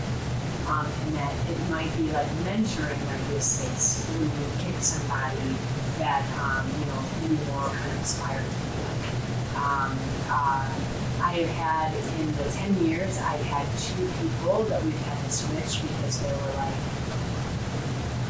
big conflicts, like that we could not, but that's like, we have 160 students up there and we have to choose. So we really try not to. And I think the only time I might do it a little bit more quickly is the communication, right? Because we know that a trusted source, there's vast literature, you have to trust the person. And if that relationship is not functional, then that would be the one that's good for it is different. But that's the only time. Learn from it stuff is everything. So a lot of them, well, it's time, they're not ready. And it winds up being the coach becomes the reason the problem being exactly. It's where with you on that one, like at least it's a clear conflict. We kind of have a pop-off valve, right? So the residents vote with their feet. Basically, if a coach is having too much of a problem getting the schedule, then they just can't meet, they can't meet. There's not something going on, right? So we allow the trainees and the coaches to ping us and let us know if something doesn't feel right, and then as the director of the program, I'll get curious and I'll reach out to the coachee or the coach and say, what's going on? How can I help? And sometimes depending on the situation, sometimes you need to make a switch. Sometimes the issues are so thorny that coach does not know that they're overwhelmed and they can't process, and so then we kind of move into a more experienced coach or with different skill set. Do you have any recommendations on how to approach, especially with struggling learners, how to find the right coach where they have that trust? So like recently I've been aware of some situations where like part of the problem is they basically think the program's on Canada. And almost kind of like, I think, Jordan, with a little insight into some of the problems and things like that. But when they feel that they're on the defensive from the program, like finding a coach that they feel they have that trust in. Yeah, so I think it should not be residency leadership. Probably, and then it probably needs to be your best coach. And then probably, there is, as we're doing this qualitative stuff, there's a lot of sensitive players. You may want to say to the student, the resident, female, or whatever. Then have a really good choice might be good. But I think that's how I would approach it, to try to create that trusted relationship, and then they're stuck with it. They have to just do it. Has it ever been knowingly tried of intentionally having coaches from either other like programs at the institution or external institutions where you're like, this is an entire third party, like somebody from Stanford as a coach? Faculty, they sometimes do that. So for faculty, yeah, if there's a faculty who's having an issue, they will sometimes hire an external coach, who's usually not in a position to come and help. I do that for a junior office now in my residence. Yeah, so there is utility. As an outside person for a place, so if they really feel that's important, they have the resources for it. So we can, but your point of like nested, like it sort of depends on what's the trouble and like what's the potential magnitude of what may be dealt with here. So is it, okay, faculty who doesn't evaluate me in my department? Is it, maybe one of the internal medicine people can step in and we'll take one of theirs later on or something like that. Or a little further out, or you can go full third party people outside the institution. I don't think there's a hard rule that would tell you do this every time, but consider treating that person, they have their vulnerabilities in the sense that there's no one line with them, and creating the best circumstances to make them have the ability to grow that feeling of I trust this person will be helpful. Sure. Quick question about the assessor versus coach role. What are you all thinking about that for like the CCC? if you're in an ideal world, you have enough coaches, people who could be coaches, and they don't have to be assessors, or do you think that matters anymore, or what do you think? We treat it very differently depending on the context. So in the med school, we have enough faculty, people, coaches can assess the runners. The GMA space is not true. Yeah. So like the people who are super mixed coaches are absolutely familiar with evaluation forms and They're on the CCC, they're part of the discussion. Yeah, they are. And that, do you feel like, though, that's not ideal, that's just pragmatic, or do you think it doesn't matter? I have experience with it because I think that they do actually provide some rich context to the discussions, and they want that person to succeed. The time in which I think it can be tricky is when we've gotten so far on our probation program, and then that's when we need to draw in third parties. So, I was gonna say, sometimes what you can do is position the coach to sort of just be like the advocate, right? The way the lawyer represents you in court, you shut your mouth. Like they're there to be able to and they're not doing the review, they're not making a determination of probation. They're adding context. So if anything, maybe the boundary is they're not the reviewer making recommendations about their promotion and advancement. But on shift, post-shift, like evaluation at that very small micro level is hard to do. Right, because what I worry about is the whole confidentiality trust piece of like I'm having these very personal conversations sometimes with these residents. Yes. And they're sort of trusting they're not gonna go back to the CCC lab, It's like, Right, you've got to trust that. And They have to, but you can say something like, you all know I have some additional insight. Like, say you're in the CCC meeting, right? You know that I have some additional insights into this training. They're working on it, or so generalities, yes, hopefully exactly. positive things. Yeah, I mean, there might be some negative things, but you're still gonna hold the details of what they're working on. And, they are working on it, we have goals, they're aware, we're aware, they have ownership, we'll work on it, and we'll reassess it, exactly. There are community concerns, Yeah. whatever it is, because those are Generalities, statements. yeah. I like that. I do the whole way.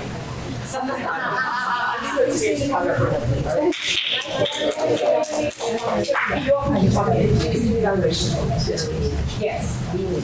Thank you for right. Can I ask about your coaching staff? You mentioned that, I don't know, I got sent from your description that you just created the fact that you were going to be coaching and get trained them up or get them hired. How did this come about? Creating a program of coaching. Yeah. And can it be a didactic next year? Seriously, Yeah. how to create a coaching program. Yes. Yeah. And if you do like how many you need, right?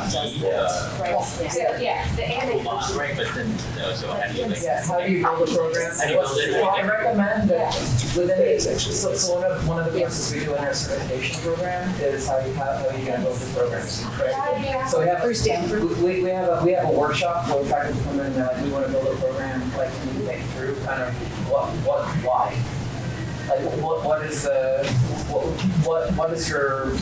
your tough spot? Okay, like, if you need to show proof, kind of return on investment to your stakeholders, your chair, or whoever's looking at resources, what would be the problem that you want to solve through having a coaching program, right? So which thing is the trickiest thing that you can start with your pilot, and then show proof of concept on that pilot, and then get into more of the resources. So you get but we have a whole worksheet that people kind of go through to kind of figure out what is it, how am I going to train my coaches, how many coaches do I need for this, well, and the like. So it's a big question. It kind of depends on what problem you're trying to solve with your coaching program first, and then designing it from there. Like there's academic, there's remediation, there's longitudinal, there's portfolio, there's all the different kinds of coaching that you work about.